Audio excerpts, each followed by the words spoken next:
What up? Oh, wow. Immediate freeze. That was fun.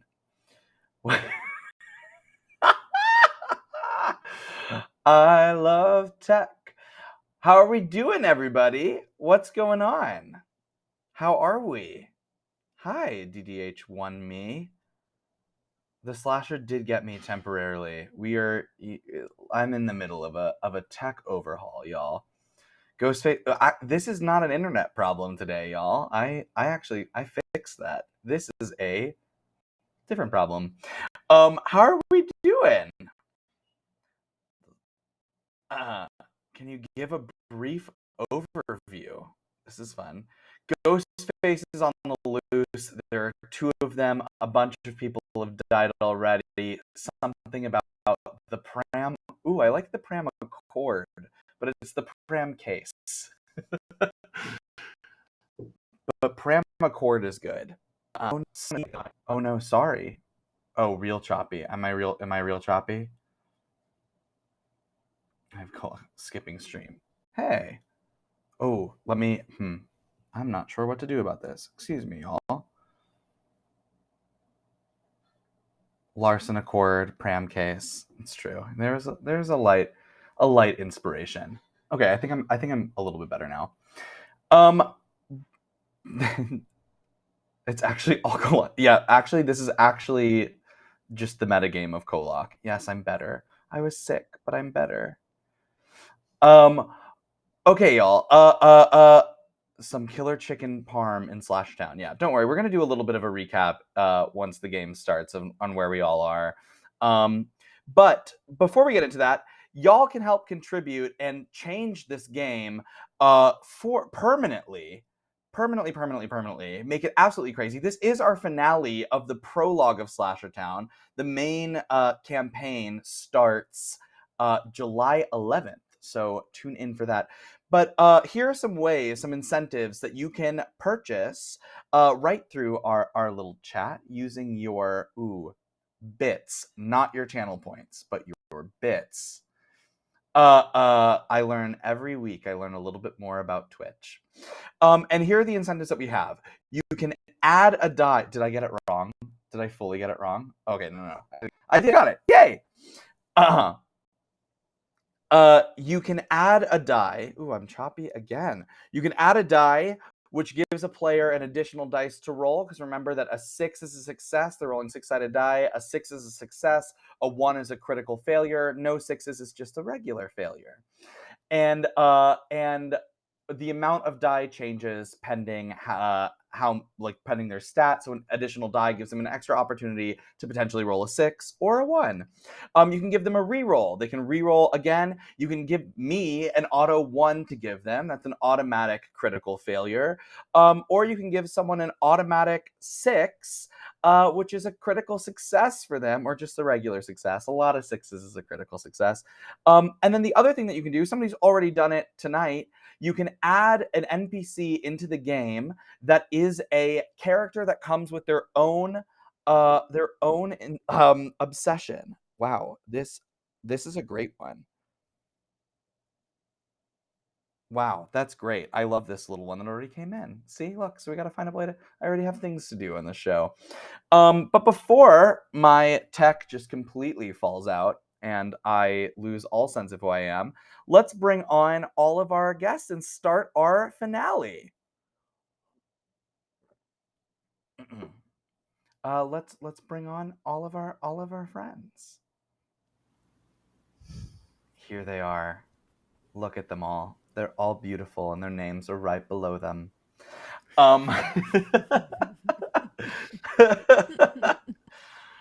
We've got. I mean, I always save the introductions at the end so that we can start the game. But what do we think? Should we just dive right on into our prologue finale? All right, let's do that. I'm so you're so ready. Okay, wow, I heard an extremely different word. I want to know. You got to tell me. Nope. Is it appropriate? It's not fired. appropriate? Nope. Dang it. I'm gonna hear it after. All right, I'm gonna hold you to it. All right, ready? So just a quick recap. Last episode, right? Our group found Ghostface in a burning down library. They were aided by Tom Cruise, and the episode ended with them finding a thing that is going to change everything. It is the pram case. They don't know what it is yet, but they've got it in their possession. They have not read it yet. And right at the episode's end, they were greeted by Sheriff Dan and a whole troop of police officers, bringing them to jail. And also, of course, also Charleston the chicken. So let's start. This is Slasher Town. You know it. You've probably been there. That little suburban town that you're imagining. Yeah. The one that's been ravaged by a duo of ghost faces, a half-burned down library, an angry mob, and a chicken. That's Slasher Town. You know, the town with that small little jail.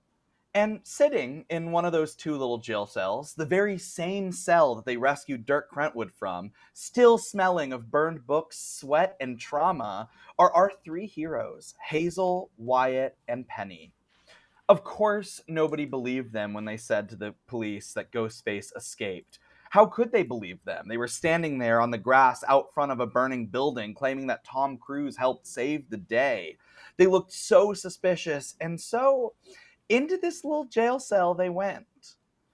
On the local news, which they can see on the TV nailed to the wall through the bars of their little cell, come the faces of people they know talking about how they were all so shocked.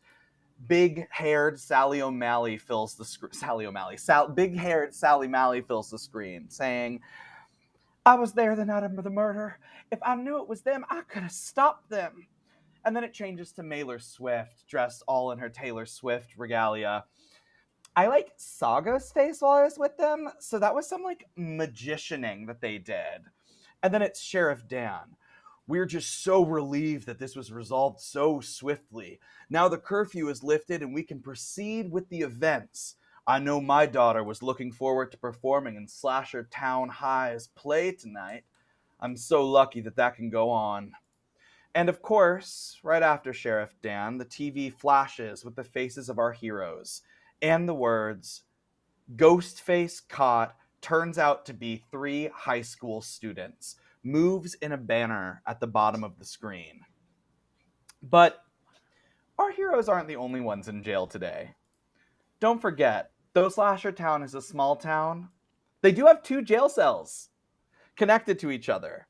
And in that other cell, just to the right of our friends, is none other than local conspiracy theorist and rocket launcher aficionado, Tug. I knew it was going to happen. Say it. Tug Piddler. If only our heroes could escape jail, solve the murder mystery, and exonerate themselves. Let's clue into this jail cell and hear about what is going on. Ugh, I knew was just trouble. What are we gonna do, guys? I don't know. You were right. He was trouble. As soon as he walked in, ran in, really. He was really good at running. I knew he was trouble when he ran in. There you go. So anybody broken out of jail before? I think I only have experience breaking in. Hello? Hey. Yes? What are y'all in here for? Hello. What'd you do? Why are you here? Ooh. Oh, we're falsely accused of being murderers. Okay. What about you? What about you? Also, have you seen a chicken? Stole a lawnmower. Again? Which chicken you talking about? He responds just to a Charleston chicken. or Tiny King. Oh yeah, I've seen him. You've seen Charleston? Oh yeah. What's your name? Name's Tug. What about y'all? Doug. Well, my name's Hazel. You know, Hazel Morrison. Tug. And Yeah. Y'all want to introduce yourselves to the nice prison mate? Since we're all just having a nice conversation with prisoners? Yes. Before you introduce yourself, something about the chicken.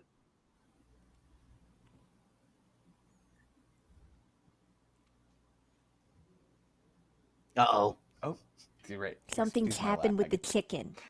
Is this when we make our Before escape? you introduce I yourself, did not. I'm so I did sorry. not like how that ended, and I need the rest of that sentence like immediately. I'm scared for Charleston. Oh my gosh. You said your name was Tug. What? Doug, yeah. You're Doug or Tug? No, Tug. It's Tug. a lot like Doug, but it's Tug. Okay. So I understand that you're in Okay. prison for stealing a lawn. Why a lawnmower? That's my job. I collect lawnmowers. So Bit of a tinkerer. I like to take lawnmowers off people's hands and into my home. It's Are you wait? You collect lawnmowers, or do you collect moments when you steal lawnmowers? I mean, that's a bit of a philosophical question for a guy like me, but I think it's a little bit of that. Yeah, I love the high and I love the chase. You might say lawnmower's pretty easy to chase down. And I do get a bit of a rise out of that. So So it's running. So you turn the lawnmower on, and then you chase it, and then you steal it. Am I getting this correct, Tug? I want to make sure I understand. for the most your part, thievery, I actually. don't typically like to get involved in the theft part. But sometimes I mean, a real nice lawnmower is quite enticing. So sometimes I do. Sometimes I get a little carried away and I do steal a lawnmower, and that is why I find myself here right in this moment.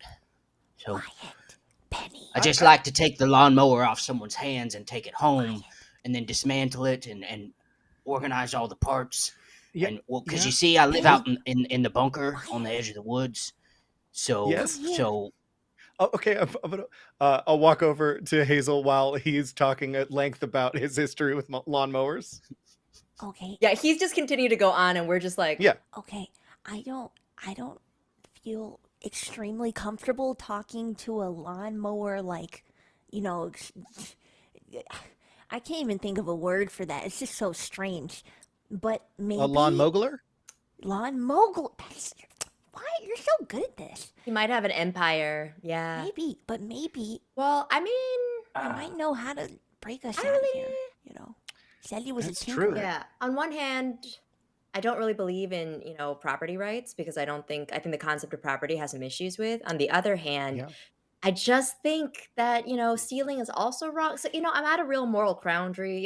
It's hard being 15. Right? I But think we can agree he's just really maybe- strange, right? Like he's just really And yes. yeah. and as Yes. Penny is going through her moral quandary, and as I as GM am running from Ghostface, who has slashed my tech. Tug can't seem to shake this chicken out of his brain. This character that they're talking about. And Tug, if you could roll a comprehend check for me. easy. That's gonna be 1 die. Awesome.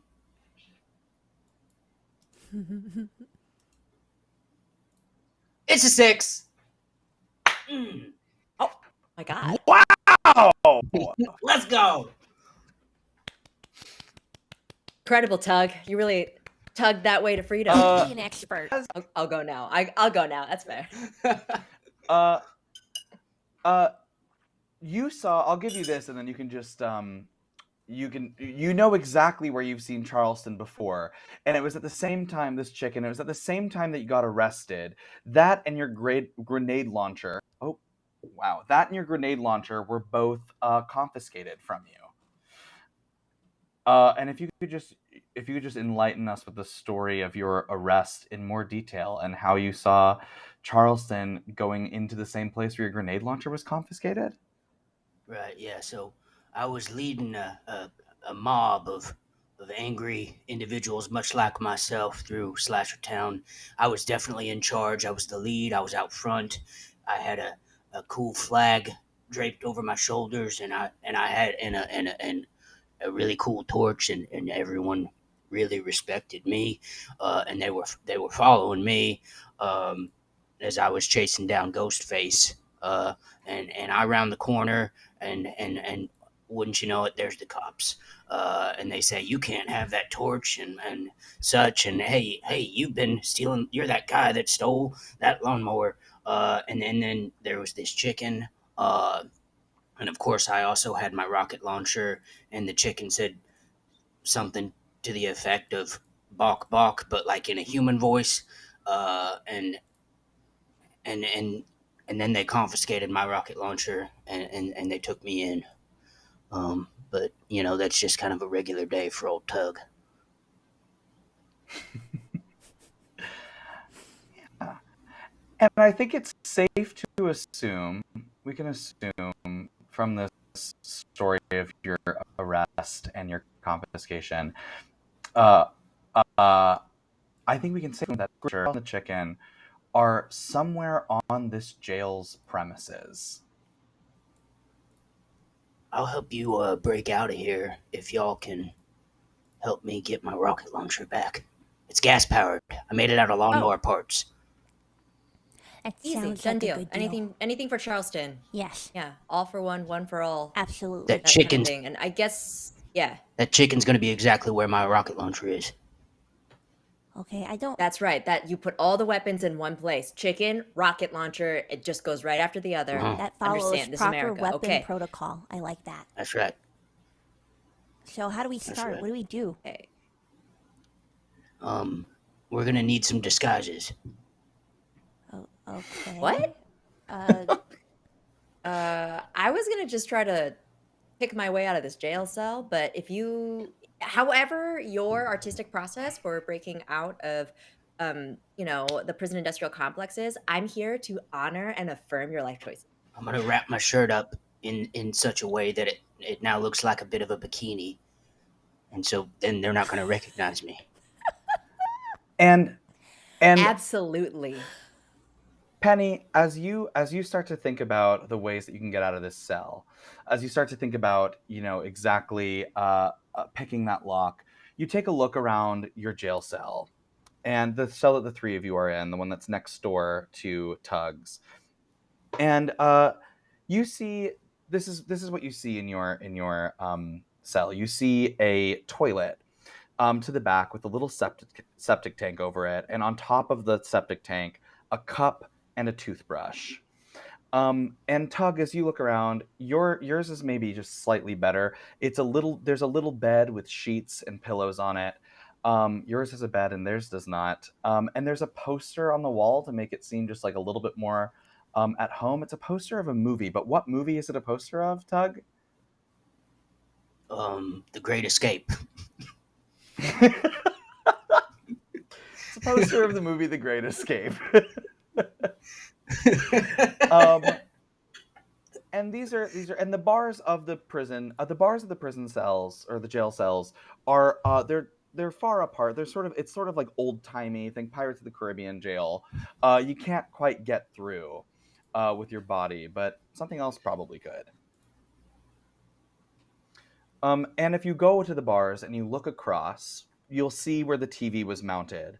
You'll see that the TV was mounted to a wall in between the two cells. A cabinet next to it with a that's also mounted to the wall with a wood frame and glass windows. And through the glass of the cabinet, you can see all sorts of DVDs. And in the lock to the cabinet, there's currently a ring of keys. One key stuck in the lock and a large circular keychain. And then underneath that, there's a small desk and a rolly chair.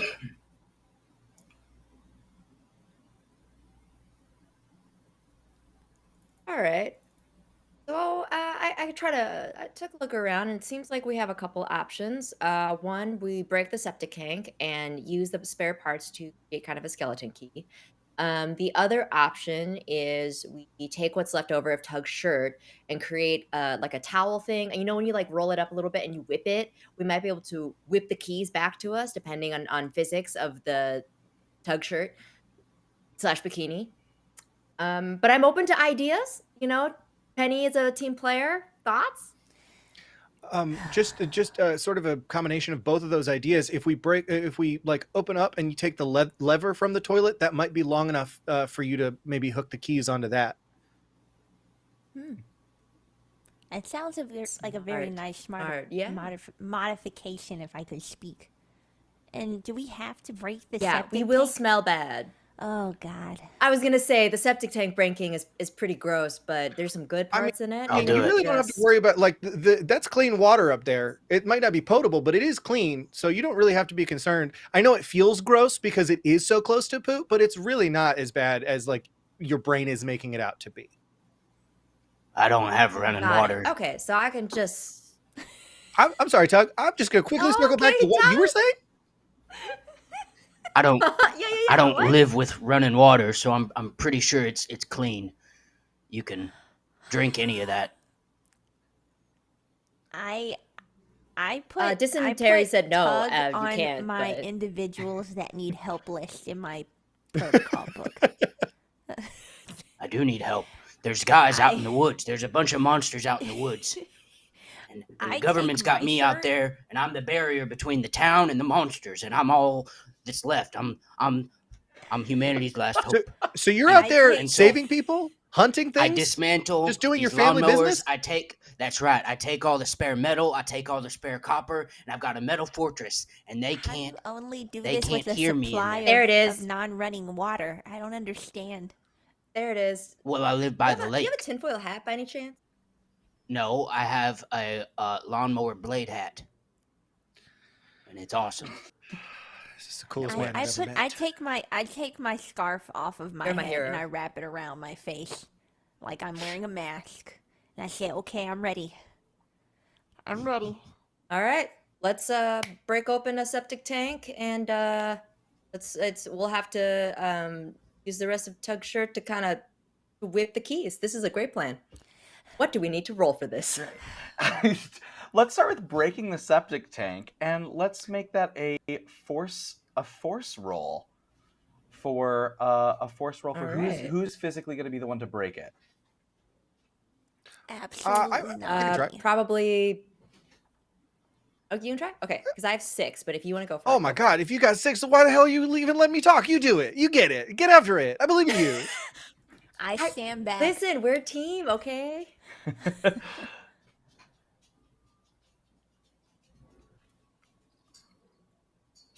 Are you kidding me? Oh, you Oh. you go to break that septic tank. You bring your fist down, and just like an instant current, you feel just a shockwave of pain as you realize the septic tank to break was metal painted white. Metal painted white, and it just Oh, bruises your hands so bad. Oh my gosh, are you okay? ow, God. Oh man. Yeah, I'm fine. It's metal. Did you know that? Did you know that septic tanks were made of metal? That's I crazy. didn't- I never broken one before. Let's deal with your hand over here. Ooh. It's fine, you You know. sure? It's It looks it's purple. robotics club pretty much. No more nerves. It's good for you, in kid. here, Toughen up. but woo. Gosh. Thanks, Tug. I appreciate that. Mhm. We're not gonna try that again, are we? I feel like we probably shouldn't. If Penny can't do it, literally none of us can. I've got all this extra shirt. I could. You want me to try to? Oh, you made the bikini already. Oh, while we were talking. Okay. Yes, I did. Mm-hmm. Tug, do Yep. you have any other ideas? Well, I could fashion this here poster into like a paper airplane and toss it. That's an idea. That is an idea. We could play catch with it. Maybe later. Um, I check for vents to make sure that there's no like airflow that's gonna interrupt their path. And I start to instruct Tug on proper paper airplane construction. Oh, so I'd like to great. remove the poster from the Triple wall. PC. Yeah. Totally remove that poster from the wall. Double PAC, that's what I was looking for. Proper paper plane construction. Proper paper plane I'm folded. construction. Proper paper plane. PPPC. Yes. Yes. Yeah. We call it triple PC. And so No, on you're my protocol book. so Tug, you're gonna toss the plane through to try to get the key. Yeah, I'm gonna toss the plane at the keys. I mean, even if it doesn't, like you said, there was a chair underneath it, right? So even if it just knocks it out, hopefully it lands on the chair, and then maybe we could be trying to pull that chair over. Yes. Absolutely, yeah. Well, There's let's only a make certain that range of failure. Let's make that a tinker check for you, Tug. Come Proper on, you paper lawnmower That's gonna be fishing. And I'll, nine I'll add a dice. I'll add a +1 to you. I'll add a +1 to you for that. So that's gonna be 1 extra die. Yeah. Okay, 10d6. Here we go. Oh! They're all Your tinkers? ones. Okay. Yes. Yeah, I'm a bit of a Can you- tinkerer. Yes. Can you This describe absolutely can you works. describe how you get the plane through that key? Yeah. So I've been folding this plane, and you look over, and like there's somehow like electronic parts on it, and maybe like metal that I've made like a little Look computer at the circuit on it. wingtips. or something. They're It's How got long have you been in jail? it's got a red light on the left wing and a green light on the right wing. it's brushed aluminum. How did you do that, guys? And we're gonna want to wait. 3, 2, 1, and I just no look toss it at the keys. Great. And it gets them. Where does it go? Yes. It beautifully flies right. It impossibly folds through the keyhole and like Mhm. opens up just enough that it's like wrapped tightly in its center. And it in fact the key in its So the key ring is now stuck on the nose of the plane. Yes. And then the plane just banks right and turns 180 degrees back to me. Can I say that? yeah, totally. It boomerangs right back to me. I don't see This why is not. incredible. It's amazing. You need to teach me your lawnmower robotics way. Yes, help me update my paper plane preparation guide, please. You know, there's a lot you can learn inside of a good John Deere. Man, if you can do that with a paper airplane, what can you do with a skateboard? Not much. I could never figure out how to ollie. I meant as so far you- as like adding a motor to it, but There. we'll get back to that. Oh yeah.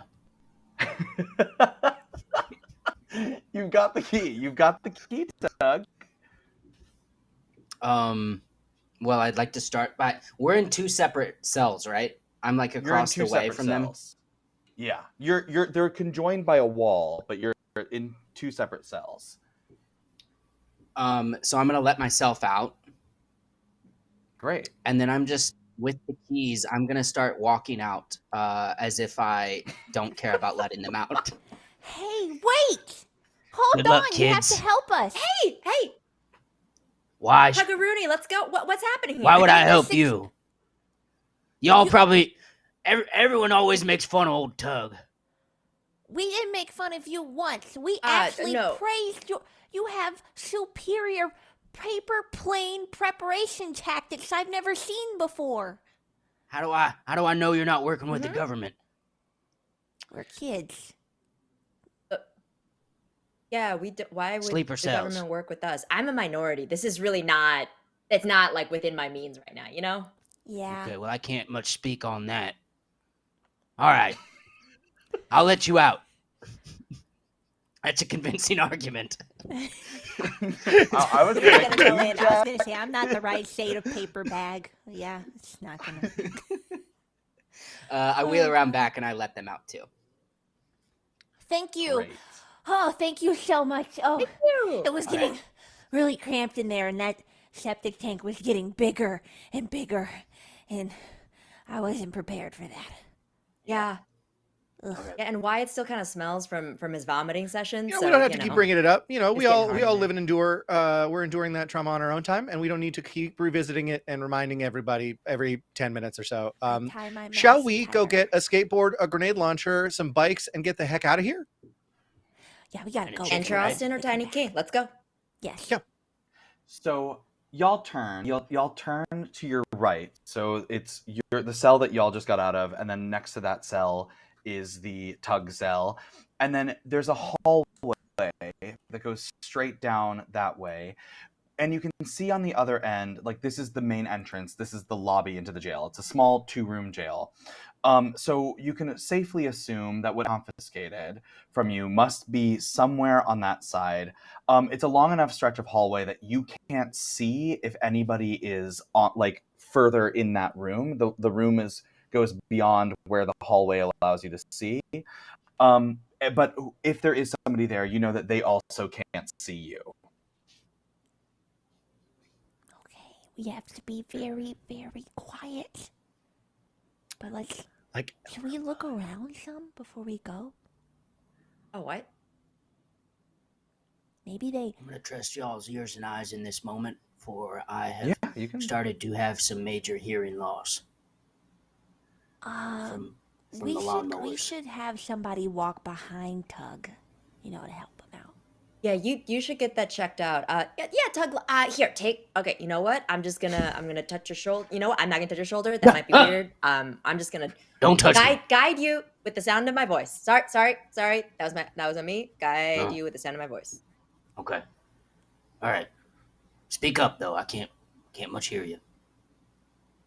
Okay. Oh, okay.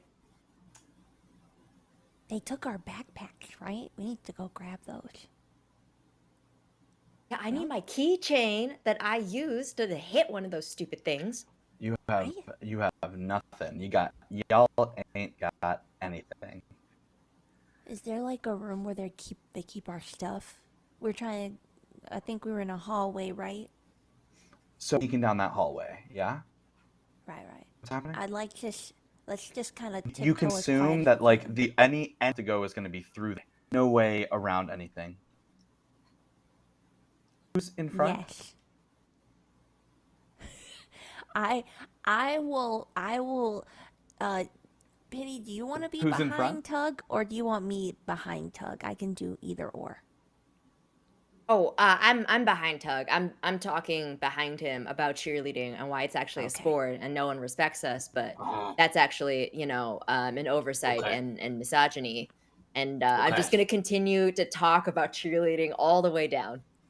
Okay, I'll get in front of Tug, Okay. and I'll have Wyatt walk ahead, so they can Happy to. scout. Yes. I'll keep an eye out and keep us all low, out of sight, hopefully out of mind. Great. Hopefully.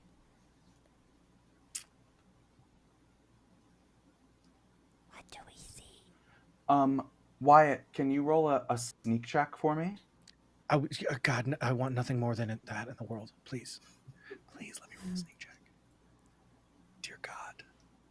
Oh, it sucks. Oh It my sucks God! So bad. Oh It's my the worst God. sneak check in the whole world. It's Whoa. fully the worst sneak check that has ever had. It's the worst anybody has ever snuck. So I'm going to use a reroll. Oh my Ooh, gosh. yes. It just feels to mitigate that Oh. particular disaster, I must.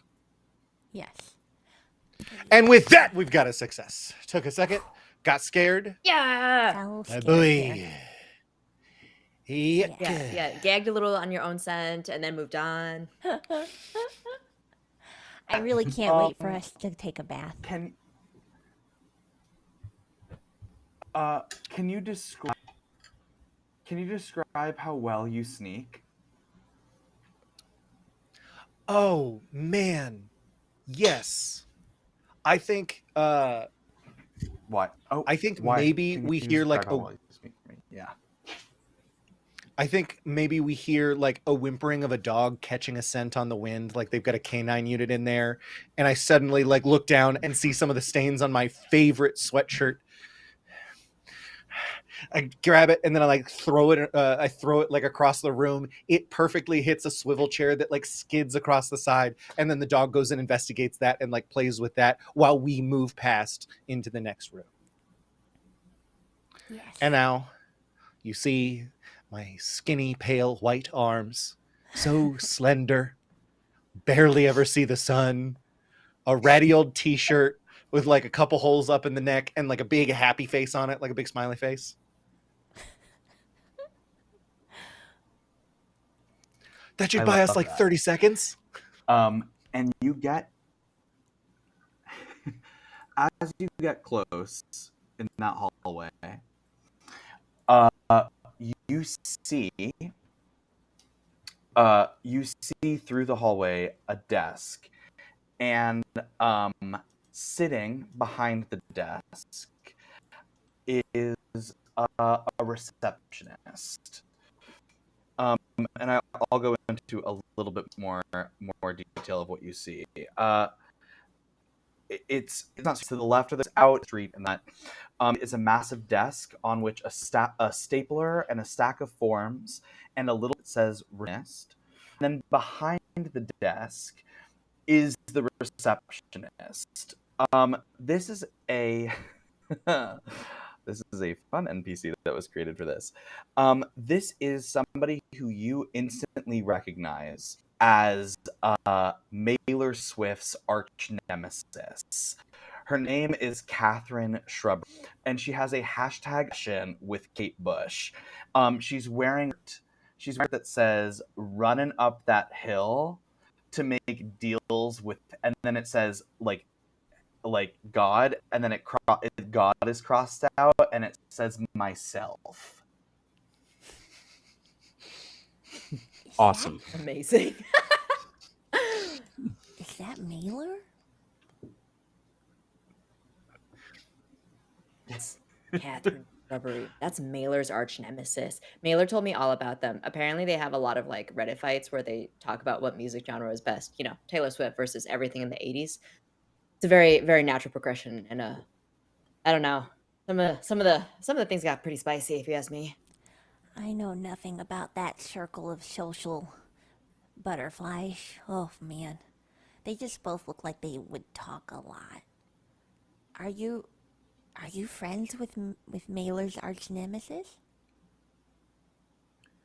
I wouldn't say friends because I'm not sure she has friends. She just has people that she hates a little bit less. But I think I'm on the less hated list, if that helps. Oh, good, Right. because she despises me. She used to be my babysitter, and I was apparently a handful. Oh my. Oh. Ooh. I had a That's lot of awesome. energy as a kid. Still do.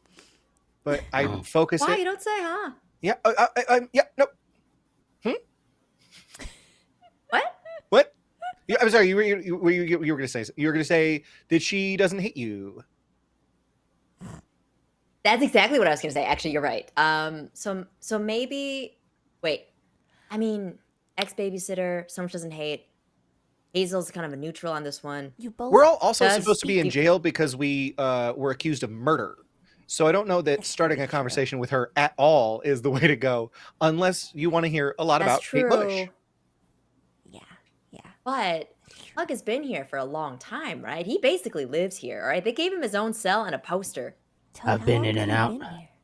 Hug, Usually for the night, do you multiple times. What? do you know Catherine? Do I know Catherine? Do you know Catherine Shrubbery, the receptionist? I don't know. Loves Kate Bush. I don't know, 80s? GM. Do I know Catherine? Would I know this person? She's sort of a cultural institution in the town. We'll say she's always blasting her Kate Bush in the parking lot. She's always, and in fact, Is she actually upper even is class? blasting it right now. She is similar to Kate Bush. She is every class. She is every time. She is whimsy. She is beauty. She is everything. Oh, I know Catherine. I hate Oh her. my god. Fair See, enough, Tug. When I'm driving my old Toyota around the town square and I'm blasting Bruce Springsteen, all I can hear is Kate Bush because she's got a better speaker system than me. Because all I can manage is a speaker system out of an old John Deere tractor. I'll stay here with Tug. You guys can try to sneak past. And I need to find my rocket launcher. Okay, yes, but I don't want you to start an argument Yes. with Catherine. That would be really bad. Tell her she sucks. Tell her that's from someone you don't know. Oh gosh.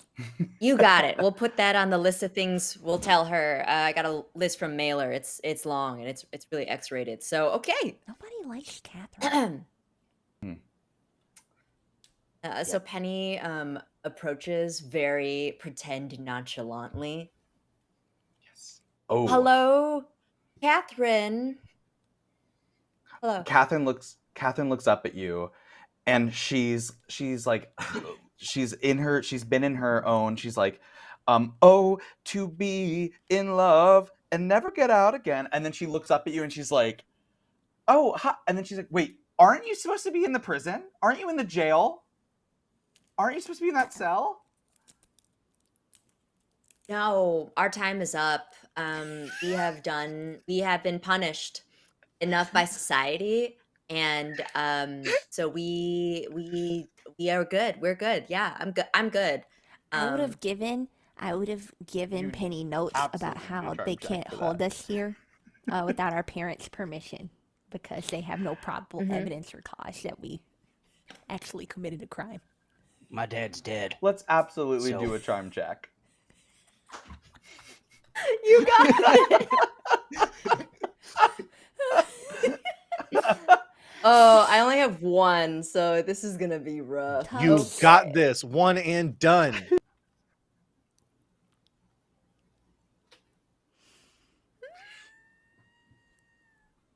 I do not. I rolled a 2. Let's see if I have anything. Catherine. Oh yeah. Do you have anything? You have nothing. You've got Nope. absolutely nothing. Catherine looks at you and she's like, honestly, I do understand that these systems are really screwed up and that no one should really be in jail ever. But unfortunately, your best friend is Taylor Swift, and I am on a vendetta to destroy all Taylor Swift fans. So I'm gonna, and she reaches to grab the phone, the corded phone that's right next to her, and she's like, so I'm just gonna make a quick call to Sheriff Dan. You have Penny. You have about phones to you. Okay, so the phone's really close to me, right? Yeah, the phone is in between you both. I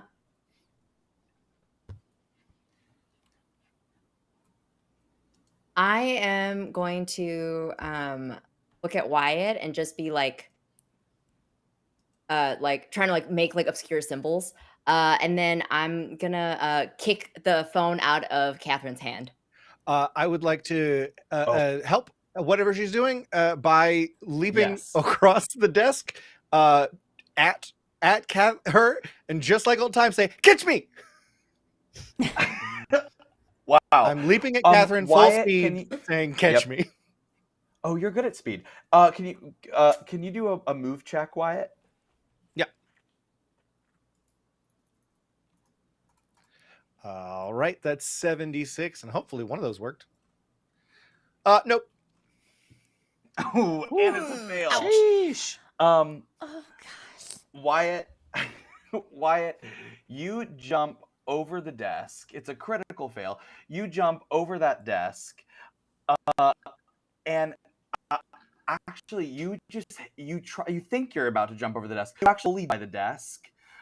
You go to jump, but it actually just hits you right in the middle, and your air, all of the air in your lungs just absolutely goes out.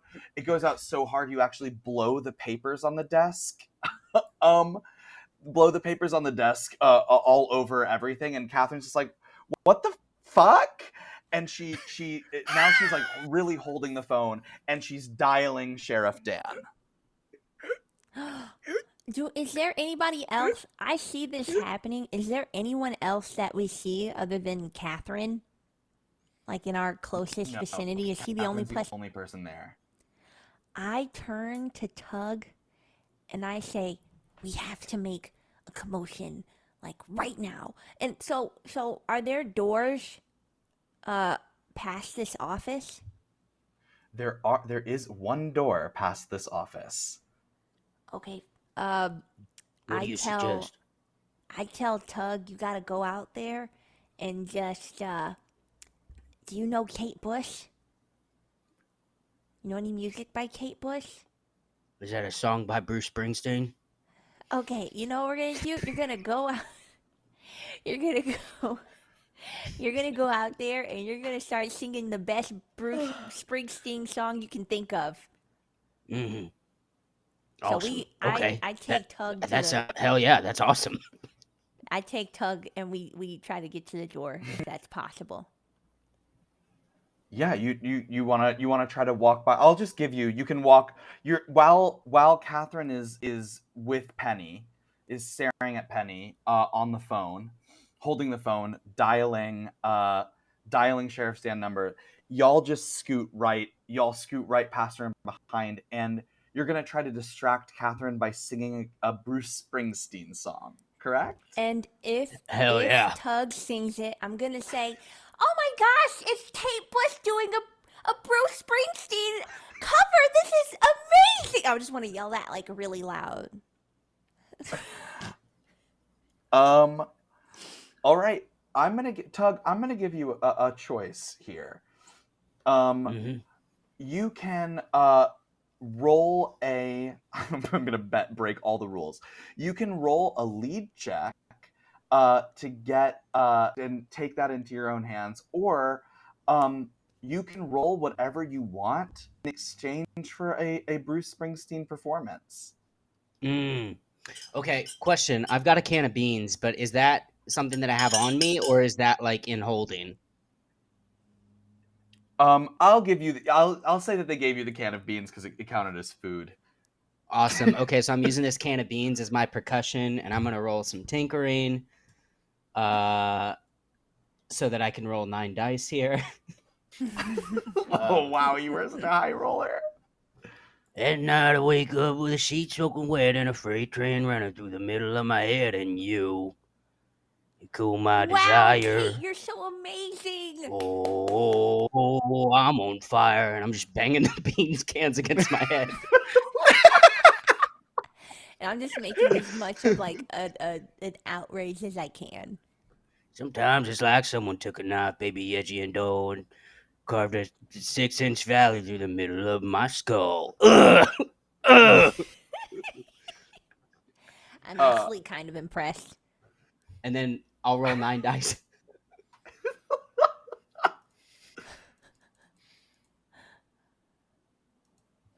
Let's go. Woo! Hey! Yes! I got 1 6. We needed those 9 die. Can you describe just the way that the Bruce song washes over Catherine?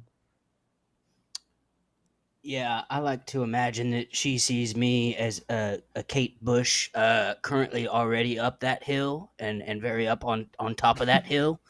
And I'm all up there listening, and she's trying to make a deal with me, and I am God in her eyes right now, and this is the best cover she's ever heard.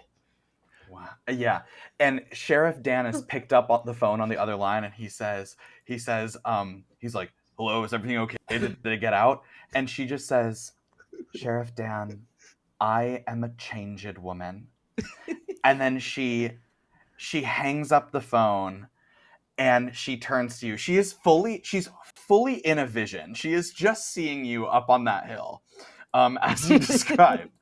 And so like 2 things are happening simultaneously. We now like audience, you are now experiencing this as like sort of a split screen moment where Catherine is walking up a hill in her own vision, but in reality what you're seeing her do is she is just walking around you. She's walking around you as you slam the can of beans into your head.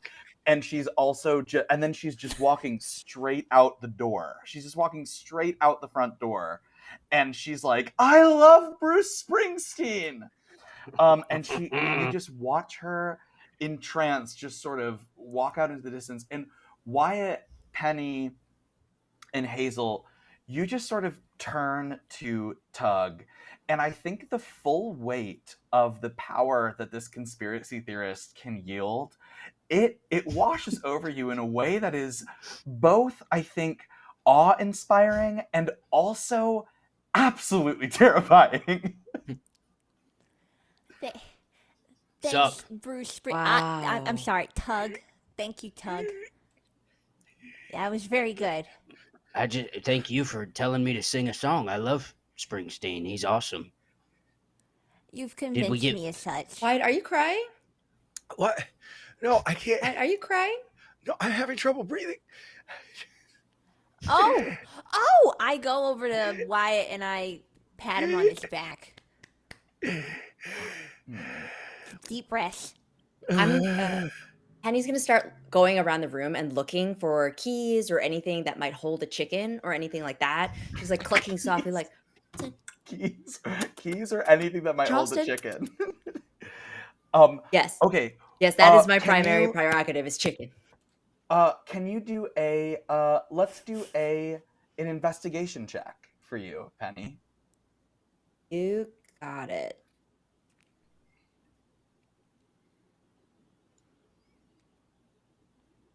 Yes. Yes. When you say that, when you start going around for Charleston, you hear from the door behind the desk that y'all were walking towards, you hear a soft in a way that it almost sounds like it's saying mom. Charleston, are you? Charleston sounds a little bit like a Pokemon today, but A little bit like a soft cooing dove, but also just a real lovely, full of love little bird, little weird dinosaur with wings. Okay, and so Penny is gonna start frantically looking around for more for keys or anything like that, and if that doesn't work out, she will break that door. let's do it. You look for keys. You know what? You rolled a 6, so I wanna put it in your hand. Do you find a key or anything that you want to use to unlock this door or get in through this door? Yes, I'm gonna find a key. It's going to have a picture of Taylor Swift, but both her eyes are crossed out on the end as like a key cover, and I'm gonna be like, I think this is the key. And then I'm gonna like try to use the key on the wooden cover that holds Charleston, my son. Yes, you put the key in this door. Instantly unlocks the door. The door swings open. Charleston flies right at you. He gives you a giant hug. He goes over to Wyatt. He fist bumps you with a wing. Yeah. He goes over to Hazel. He gives Hazel a little like peck at her feet. And then he like looks around and he's like in a way that you know he's like exactly saying, there's subtitles on the screen here and it says, "Where's Tom Cruise?" Ugh. Oh, he ran off. It's a long story. He left us. There's a real ditched metaphor us. in there, but yeah. Charleston. Anyways, this is Tug. Yes. Charleston, it's good to see you again.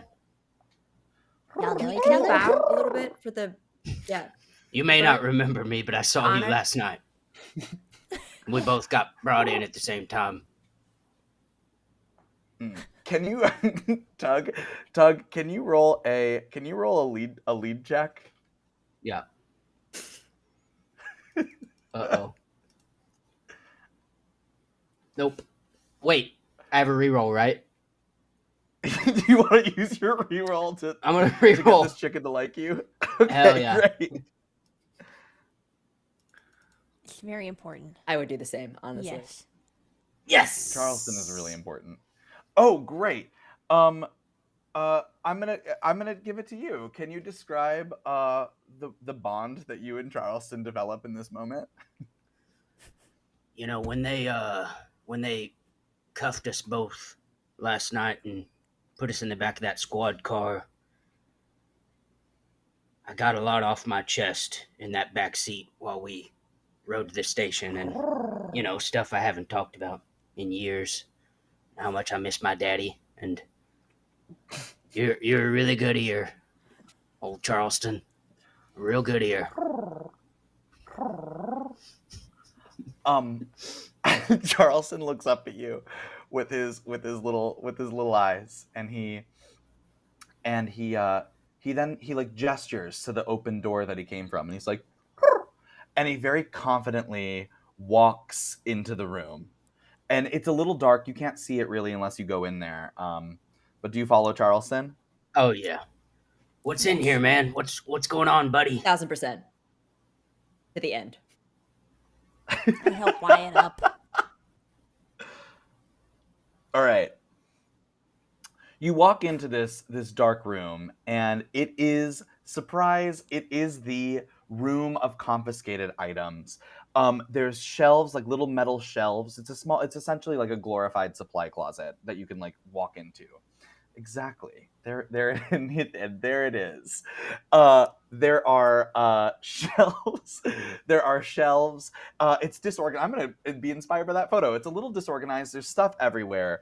But what you see is you see Penny. You instantly see on like a little stool propped up on the side. You see your like Swiss Army knife keychain tool. Wyatt, you see your skateboard. Hazel, you see your book, your book of info on people in the town, and on top of it, you see the pram case file that you took. And of course, Tug, you see your grenade launcher. There she is. Or rocket launcher, excuse me.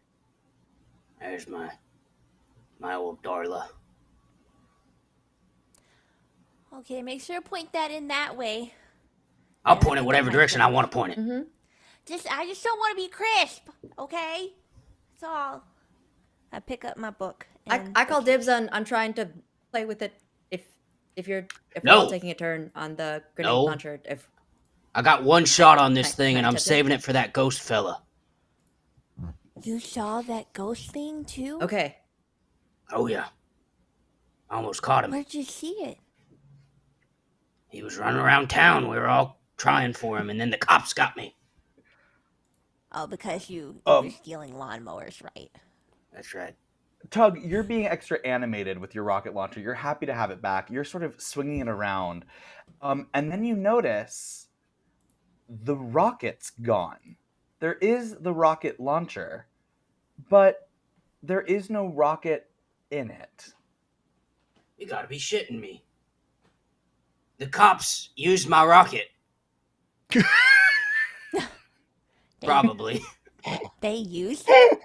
Oh, what would I'm cops guessing. need to use a... we. How do we get more rockets in your rocket launcher? How do we do that? And so that just you can have a turn, and not that I also get to play with the rocket launcher. Well, I could probably whip one up real quick if I went back to my bunker. I could probably make one out of Right. You make your own rockets? Well, I made the rocket launcher. I Fair take a enough. Why did I closer ask? look Okay. at this rocket launcher, and I see there's no like brand name. It's completely homemade, and Yep. It's a mixture of Yamaha, John Deere, and Ford parts. I Mostly. lied. There are multiple brand names on this rocket launcher. Right. Oh, When he wonderful. says A lot of Yamaha- duct tape. Mhm. When he says Yamaha, the there, like, from a sound from deep within the rocket launcher, you hear like a perfect G chord. Yeah, it's the piano brand. Oh, the piano know. Wow, that's Yep. that is actually impressive. Yep. I'd be more apprehensive about this if we didn't have Charleston. So maybe we should go and help Tug, put this rocket launcher together. I mean, I don't know how Ghostface would stand up against that. Absolutely. Plus, I want to see how this rocket launcher works. I've never seen a piano-based rocket launcher in my life. What can you kids offer me? Why would I want your help? What are you good We at? have copious amounts of notes on Ghostface, times and places of where citizens around Slasher Town have been, and we have these notes. And they may offer us some insight on the things that have been going about on Slasher Town. You know what else I could use? Your folks got any lawnmowers? I feel conflicted. I don't want to answer that question. It sounds like a Can yes I just to me. say? Can I just say no, and you just pretend that we don't have? You can any? say it. You can say it, but you got to know that I just took a mental note. We need to come to an I didn't even agreement. know you could do that, honestly. If I take out Ghostface with you, next time you're missing a lawnmower, you turn the other cheek. All right? You don't tell your parents nothing. Oh, Yeah, we'll just I'll turn the other say lawn. Yeah, there you go. Yeah, my parents don't believe in grass, so we don't even have a lawn, honestly. But They I don't can get you believe other in lawn parts if grass? you want. What do you mean they don't believe in it? No. They consider grass to be not a very healthy thing to grow on the earth. So we actually have very specific mosses that are actually indigenous to this area. My parents made it a really big deal when we bought this house to make sure. We also live in one of those houses that's half underground and is heated by natural means. Do you guys collect rainwater too? Yes, we do. We have a That's really rainwater cool. system where it goes on the top, it goes in a barrel, and then sometimes we also recycle our own waste. Really efficient 360 system. I love that. Never has a group of teenagers been so bad at negotiating to save a serial killer. So you come to that agreement. You come to the agreement. Tug will help you if you just turn the other cheek for another lawnmower. Penny's parents don't believe in grass, which does throw everyone in this town as a conspiracy theorist tonight. And y'all step out through the jail and onto the street, and we leave the jail behind us as we travel onto our suburban street, on our way to this bunker. I just want to So add one quick note Oh yes, please. before we leave. So I do grab my skateboard before we leave, and we all get our stuff. We have the files, and we're going. But I'm feeling a little cold, like a little chilly, because I had to get rid of my sweatshirt for a dog who's sniffing on it. So I look around for another sweatshirt, and I find like a faded black No Fear sweatshirt, except the no is gone, so it just says Fear on it, and I'm wearing that. Love that. Thank you for adding that. Does anybody else want Excellent. a little wardrobe change? I go ahead and Nope. just put my scarf back on my head, so I have my cute bow again. Great. But that's it. I'm still doing the tied up bikini I thing as a bit of a as a bit of a disguise as I walk out, and I'm wearing my classic Daisy Dukes cutoffs. Right. We Fully Stan, cutoffs. a man who dresses for the weather. I don't know about wardrobe, but are there any other weapons that we could find? Like anything sharp, I'm glad pointy, you guns, I'll lasers? say it's pretty empty, but there is one thing that you see in there. What you see is it's a like the Oculus headset, Mhm. like the VR thing. It looks similar to that, but it's painted black, and the front part is removed, and in it there are two lenses.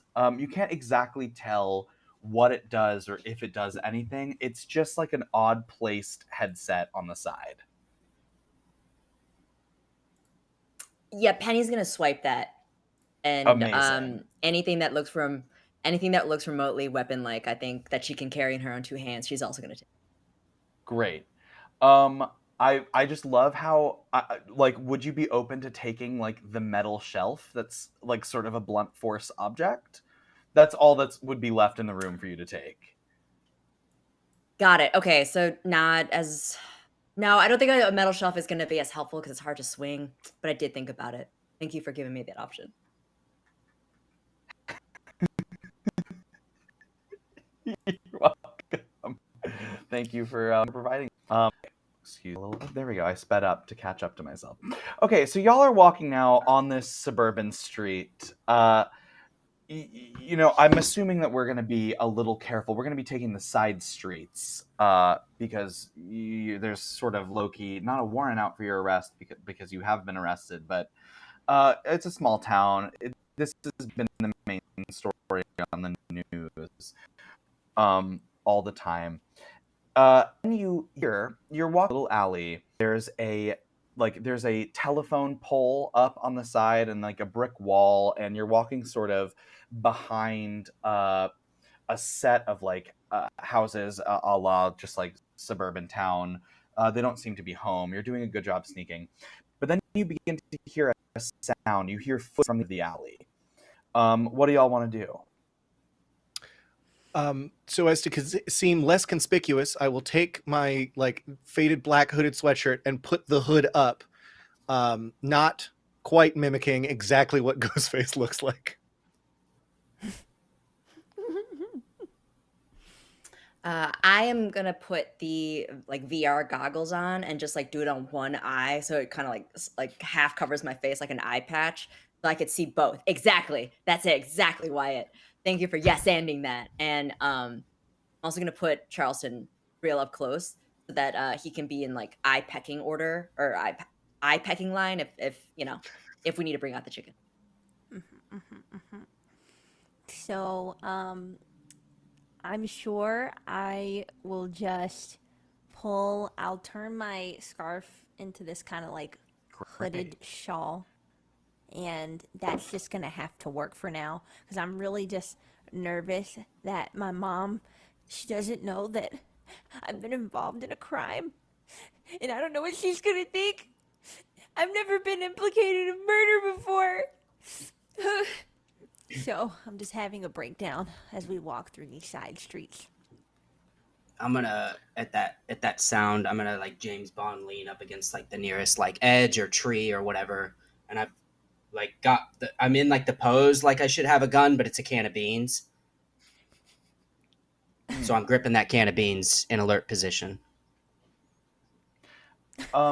And as you are in this alert position, rounding the corner, the person belonging to these footsteps, it is a man. You don't quite know him, but he is fully in an Iron Chef outfit, as gifted by Yes.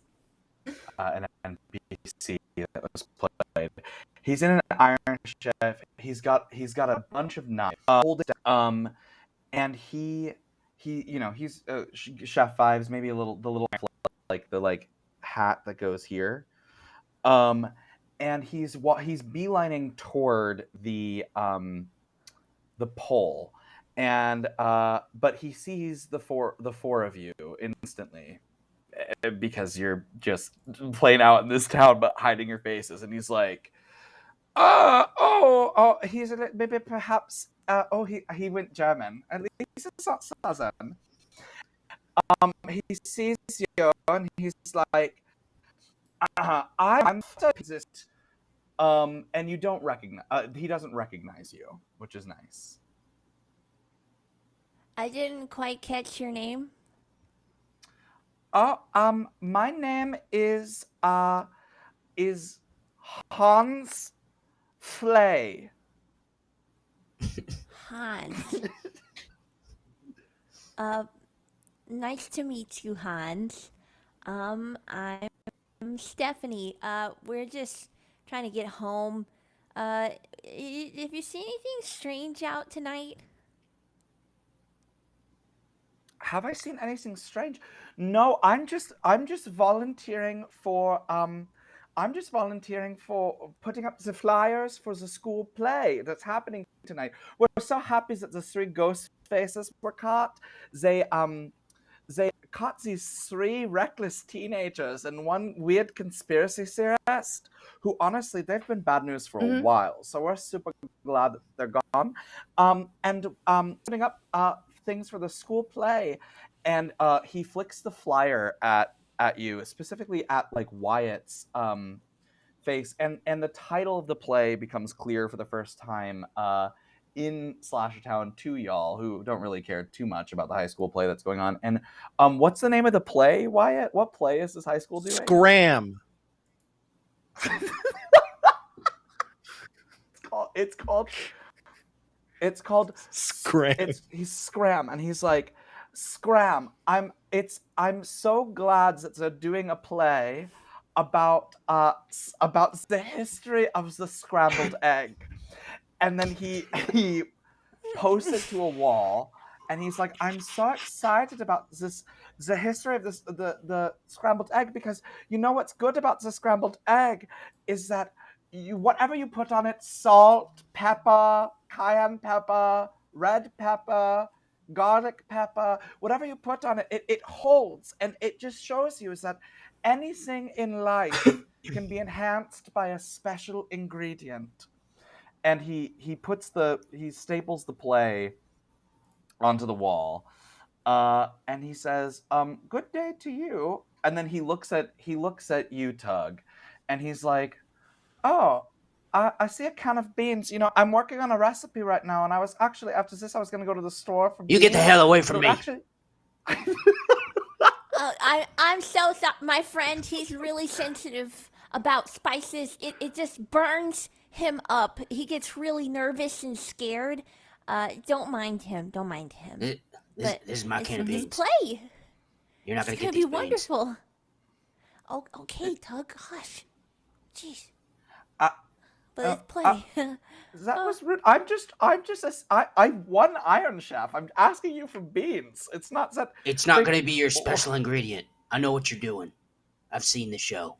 He's very partial to his beans. I'm sure they'll have plenty at the play. You know, since it seems like a food affair.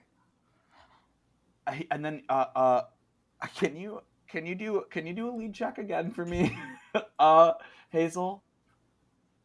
Yes, I can absolutely do a lead check.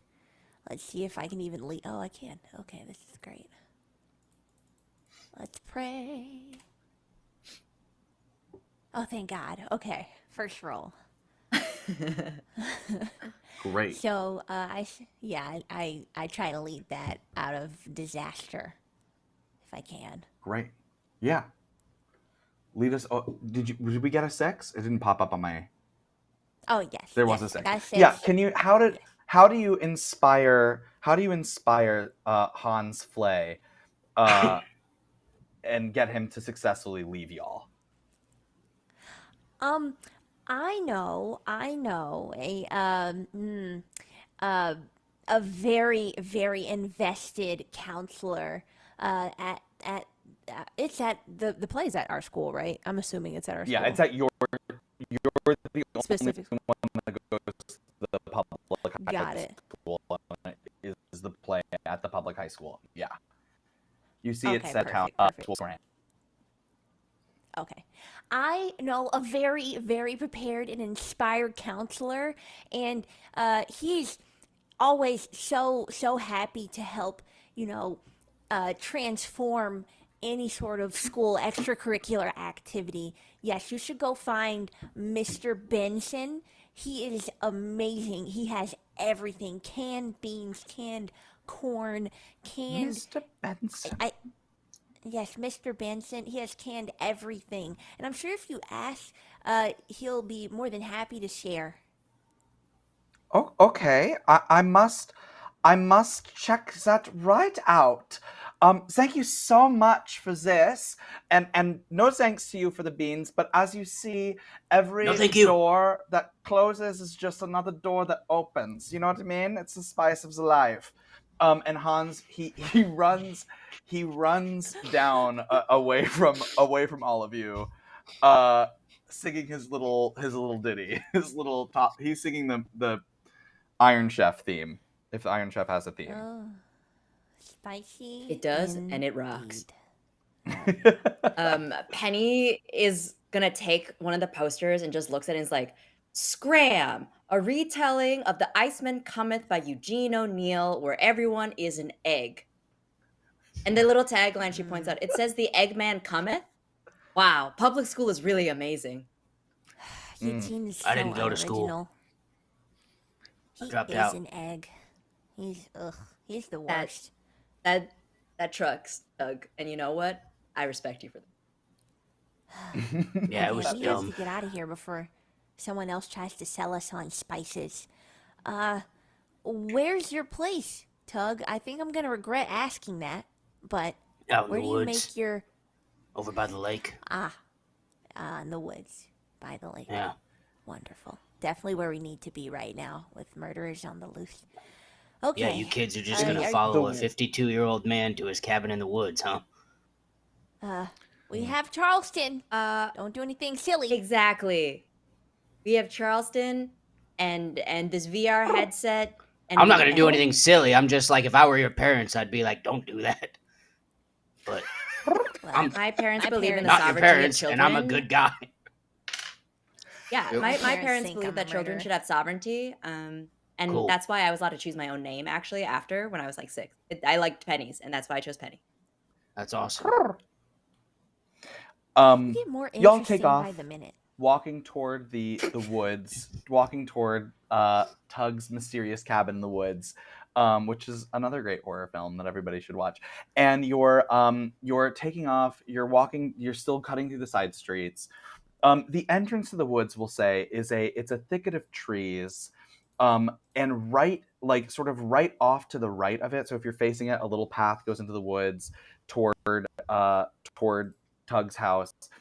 But right to the right, there's a little playground. It's the Slasher Town kids playground, and there's a monkey bars, a small seesaw, and a little jungle gym type of contraption with a landing and a wiggly slide.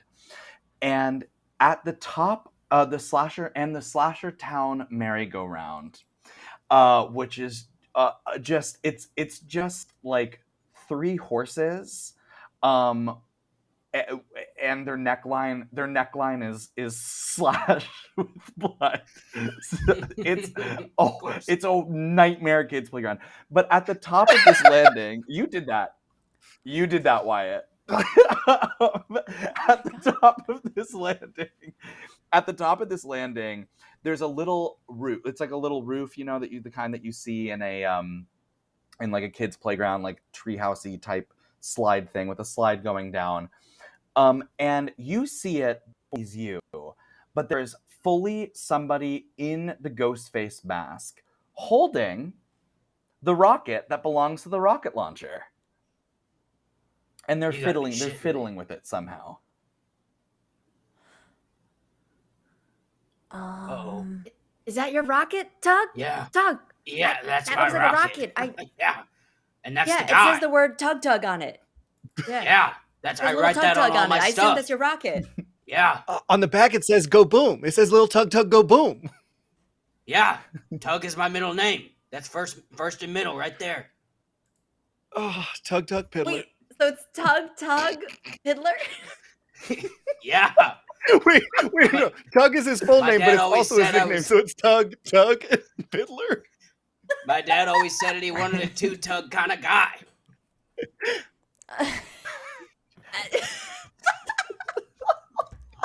I don't get why. Tug Piddler. Yeah. I can't.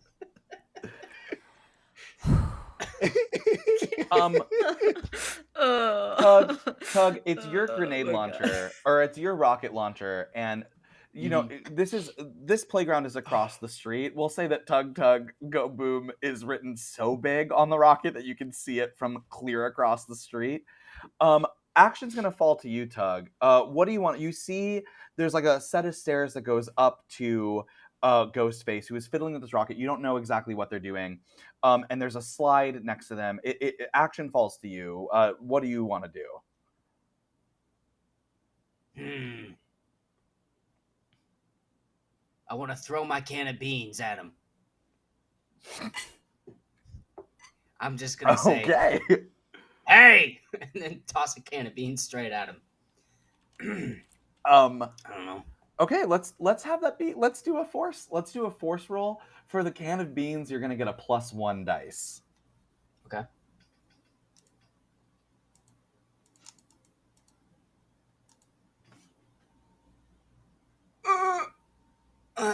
Let's see if I got a reroll, maybe. Oh, I don't think you have a reroll. Shoot. Yeah. So I failed. Great. Failed on beans.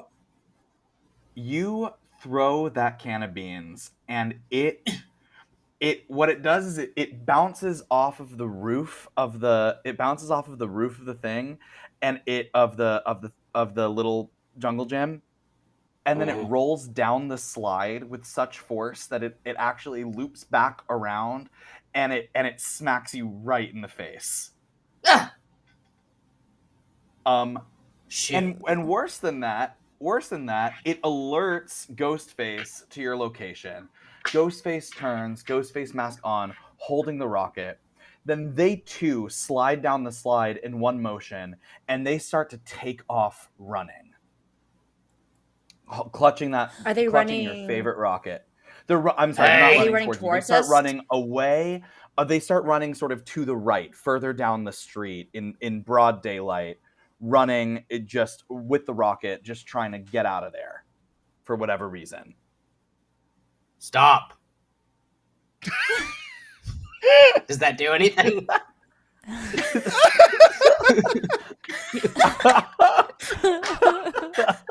How aggressively? Stop. How aggressively are you saying it? Is it just a simple stop? No, it's loud and mean, but I don't want to like kill my neighbors. So. Oh, Hey, there we stop! go. Loud and mean. Let's. I wish there was a scare check. I'm gonna say that it does not stop him though. Unfortunately, this Ghostface is clearly on some form of mission. Are we pursuing him? Or are you gonna let him run? Penny With that is going rocket. to look at Charleston and look at the empty rocket launcher and think about all the robotics classes that she has taken. And she's going to turn to Tug and be like, "Can I borrow your rocket launcher?"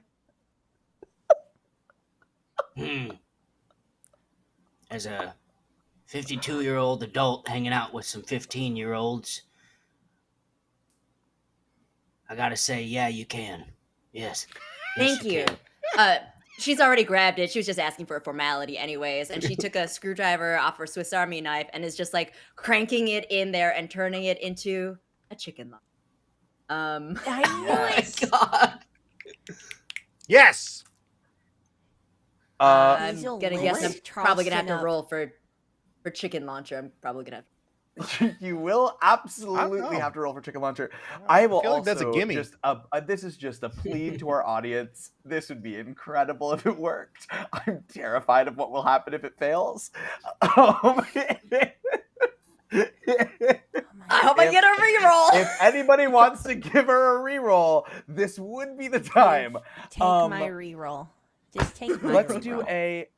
Let's do a I think for this it would be a tinker, but I'm gonna give you a +1 because Charleston is your bestie. Got it. So tech 5, tinker 2, that's 7 plus 1, that's 8.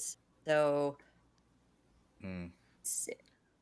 Do you guys And you remember did those get little a plastic reroll. things that you'd like? They're like little half domes, and you'd press them, and then they'd like pop up Yes. and launch into the air. 3 6s. Oh yeah. Yes. That is incredible. Okay, so I find this one of is- those in my sweatshirt, and I put that on Charleston's bag.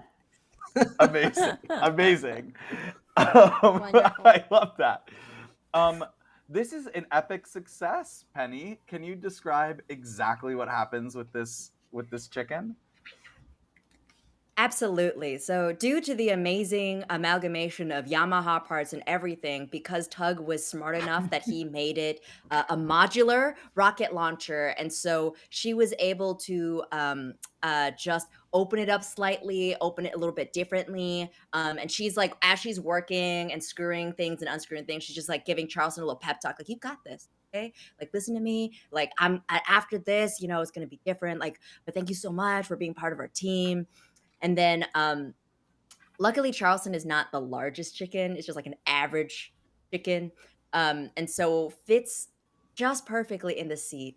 So she hoists up the chicken launcher and turns on the keyboard rocket launching part of it and looks at Tugs like, what I need to press to shoot this thing. There's a Husqvarna logo down there towards the trigger part of it, and you just you push that in, and then turn it. And then so she that pushes sparks. it in. It's gas powered. It's gas powered. Gas powered. Okay, so she's gonna do that, but she's gonna turn the rocket launcher and calculate exactly where it needs to be, because it needs to be a little forward, because she's calculating, air pressure and density and the chicken as a weapon of mass destruction. And so she's just gonna calculate just perfectly exactly where it needs to go in order to create maximum chicken carnage. Amazing. It's gonna work. It's gonna launch. It's slow motion. What happens here? You all see it. The Chariots of Fire theme is playing. They're like, Yeah, I was just gonna think that's like da da da da. As like a perfect cloud of smoke goes around from the rocket launcher, and Charleston just goes flying through the air, wings out, like crazy, almost like Something tragic will happen. like an And albatross. I hope that wasn't the rocket launcher. Oh gosh. Like it is flying. He is flying through the air. He's even singing a perfect chord inspired by the Yamaha ness of the thing. Ghostface is sprinting, running. Chicken's claws come out. Charleston's claws come out. Charleston grabs the rocket launcher and immediately does a turn back, pries the rocket out of Ghostface's hands, turns around, flaps his wings, and lands right on Betty's shoulder, and drops the rocket right into Tug's hands. And Ghostface, it happens so fast and so swift. Ghostface isn't even aware that the rocket has been taken out of their hands. Ghostface is still running off into the distance as and I'm just gonna add that the force of the rocket did the one it was still a perfect success, but the one thing that did happen was that like Charleston happily lost about half his feathers. So he is just like butt naked down. Top half full of feathers, bottom half nude. Awesome. The dedication of this chicken to science is incredible. Is all I'm gonna say. And Charleston's like, wow, what a shot. I guess we don't need to go make a new rocket. Is Charleston okay? If he weren't running away right now, I'd take a shot, but he's kind of out of distance. And oh gosh. One other important thing of note, and this is a direct result of a great success. The thing that Ghostface was doing to tinker with the rocket becomes instantly clear to you. There's a little note that's strapped onto the rocket. It's sort of like it's been like tied onto the rocket. It becomes clear that from episode 1 from y'all, how Ghostface communicated with the other Ghostface through notes. This is clearly one of those. And the note says, change of plan, activate trap at end of first scene from inside loading dock. Are they talking about Scram? The play that's They about have to scrambled be. eggs? Yeah. Yeah. What are, What what are they did- gonna do? The end of that first act is crazy too, if I remember reading that play correctly. Like the entire bar saloon and everyone is in there. Like it's gonna be so much carnage. I'm saying this as Yeah. I'm like gently and gingerly like patting down Charleston and trying to put out any smoldering fires. Yeah, there's gonna be at least 20 cracked eggs by the end of that act. Ugh. Okay, well, we know that they wanted to set this up at the loading dock, so we know where at least one of them is going to be. Yeah, that's true. At least one of them. But nobody else is You- looking you for him gotta because come they with think us. they caught him already. They think we're Yeah. them and that they're caught, so we have to go catch them ourselves. But We have to What? go and Tug. Listen, Huh? this is your chance to help us help you Get your avenge yourselves. lawnmowers. Yes, exactly. Actually, this is going to Okay. help you get more lawnmowers. The school has Okay, a lot of so lawnmowers. what do I need I was to actually do? going to go this whole Oh. Valor thing, but yeah, okay. The school? The school Yes. lawnmowers? We're going to go to the Yeah. school. Yeah, they got those Yeah, zero turn and, bad boys.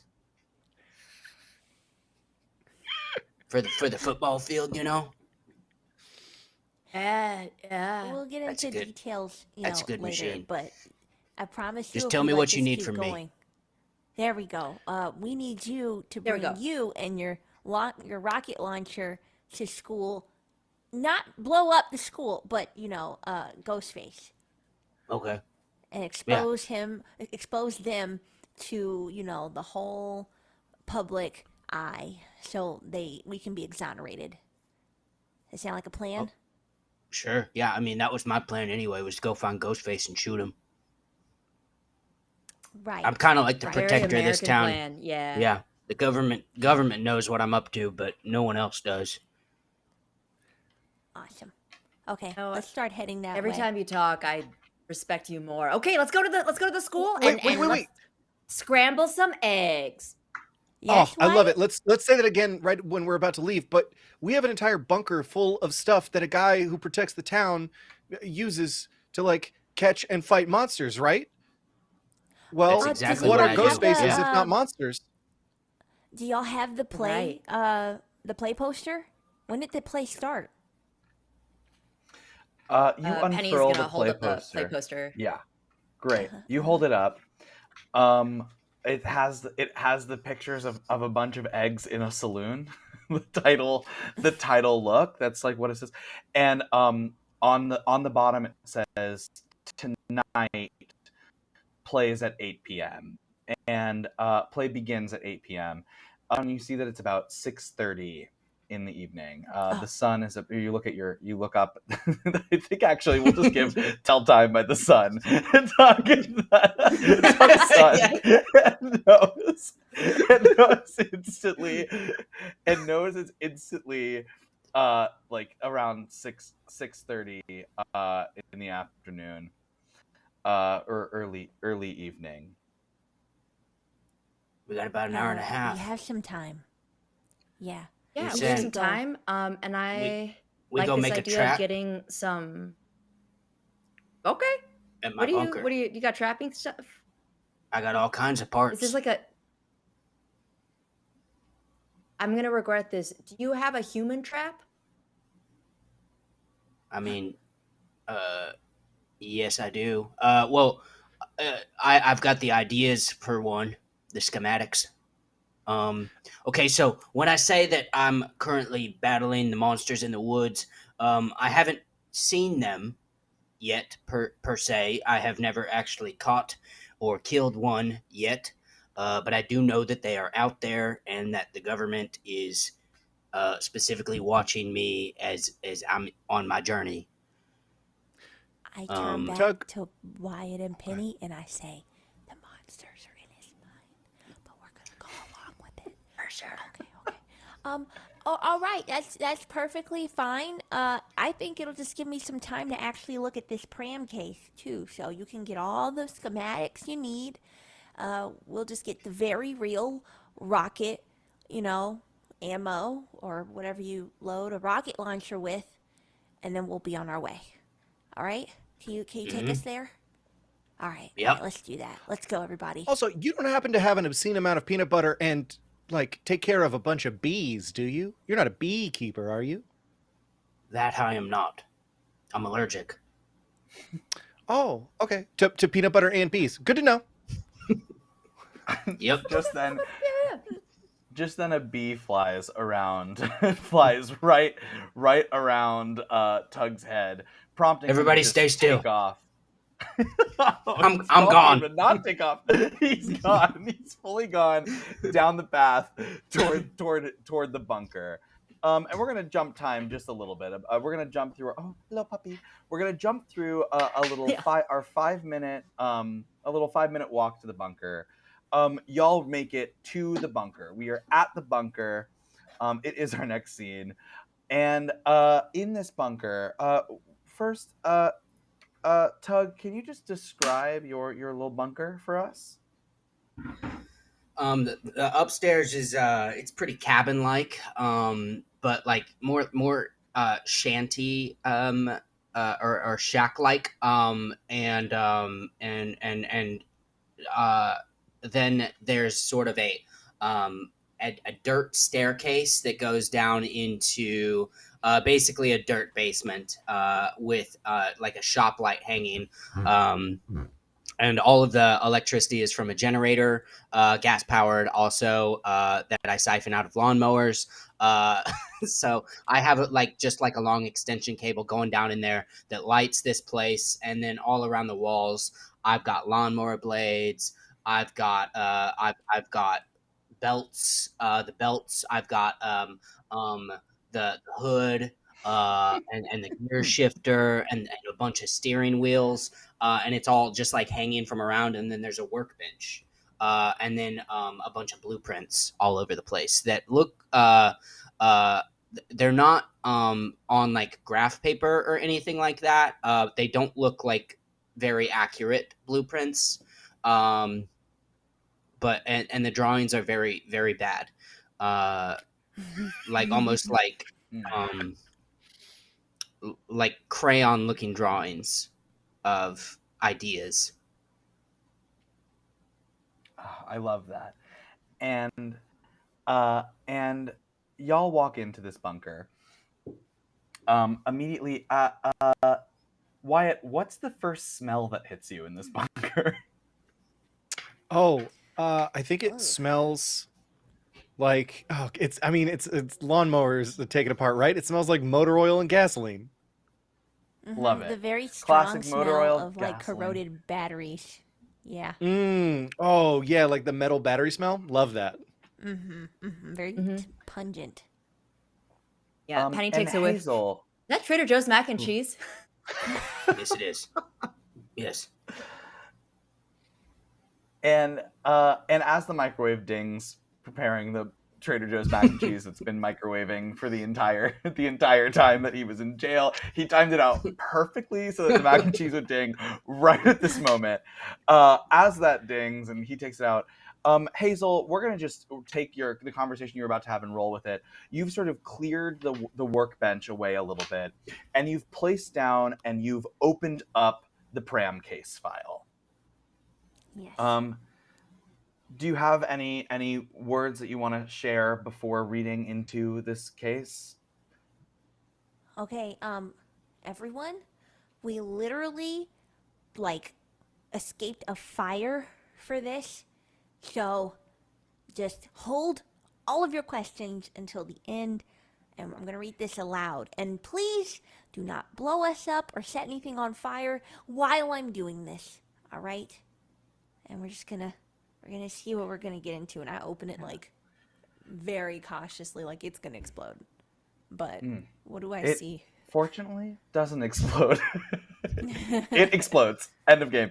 No, it opens and you see it's a little dusty. It's a little dusty. See that it is a it's a newspaper article, but it doesn't ever look like it made it to print. It's like the draft of this newspaper. So it's printed on standard paper, hasn't quite made it to print yet. And there's a post-it on writing that says, article redacted to be filed in restricted. The article titled, Community forces Mary Damon business to close, causing her and her daughter to leave town.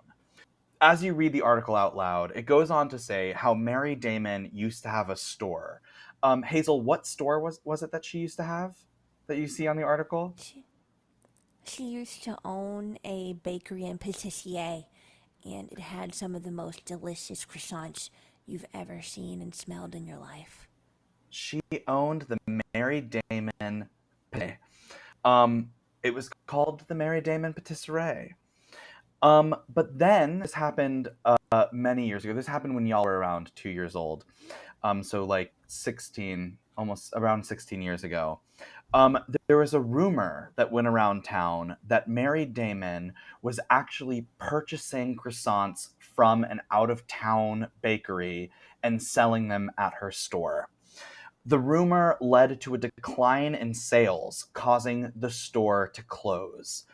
It was sad for the town because before this awful rumor that she was buying pastries, people loved Mary Damon, and especially her bright-eyed daughter, who looked exactly like her. People would always say, you look just like your daughter. Your daughter looks just like you. But once the store was closed, once the business was shuttered, it was purchased by a community organization who then knocked down the store in order to build a new performing arts building for the students at Slasher High. It is the exact same building that the play Scram will be performed at tonight. Legend has it that when Mary was kicked out of town, she was so ashamed by the rumor that her and her daughter changed their names to try to make a clean slate in a new town.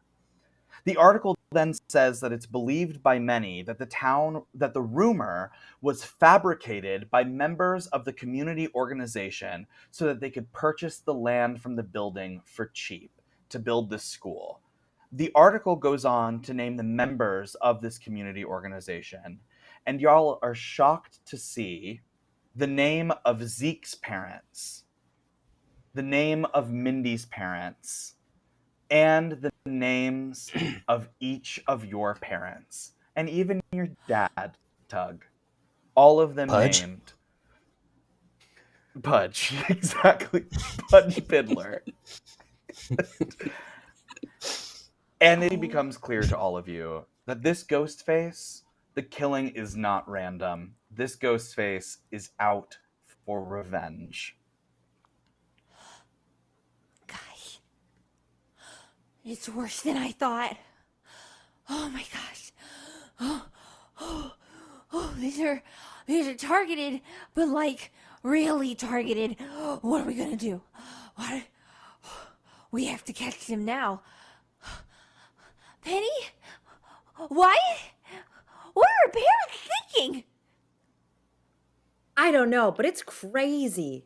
Like, I'm seeing Sage Chu's name. Like, what's happening? Why are my parents on here? They don't even believe in the government. What? Now they're involved in some kind of pastry caper? Ugh.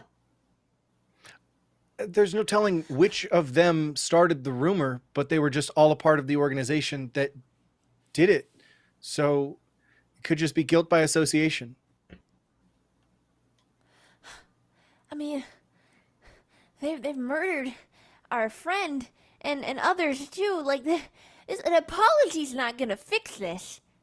Pudge, you're Oh, no. You're Pudge? Who is this? That's my Is dad. it your dad? It's your dad? That's my How are daddy. you mixed up in this? Do you know anything about this? I believe that I'm the most important man on this earth. So that's probably got something to do with it. I am all that's keeping this town safe, so it makes sense Yes, that they you would want to get are. at me. Mm-hmm. Yes, I don't. You know what? We're going to need all of that anger. So thank you for your service in protecting this town. Is your dad's name really Pudge Tug Piddler? Yes. Why? Nope, no reason. Oh, no. My no. mind is blown. As you away. look over the names of your parents, and as you think about the school play and the note that was written about how at the end of the first scene the plan will be go into effect in the loading dock of the theater, you realize that this is the time. You need to act fast. You need to act quickly to get there before GHOSTFACE does and set your trap. It's just a matter of figuring out what that trap will be. I've All got right, an so we idea. have a. Ghostface. Yes, yes. I'm we have. I'm really scared, but I want to hear it like really badly. I want to hear your idea. Oh no, Our ultimate goal is that we need to expose Ghostface for who they are, so we can exonerate ourselves and hopefully right this generational wrong that we have nothing to do with. Why are we being punished for our parents' actions? It makes no sense. Ugh, maybe they're just trying to pull it out by the root. But Do you want to catch Maybe. Ghostface or kill Ghostface?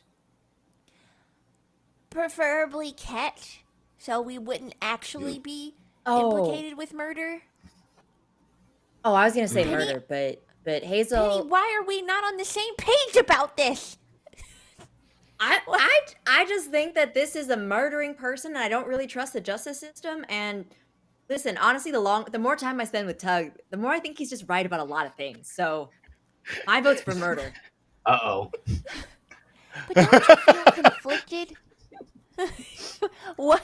I've never felt more clear and free in my life. Honestly, it's scrambling time. Let's go.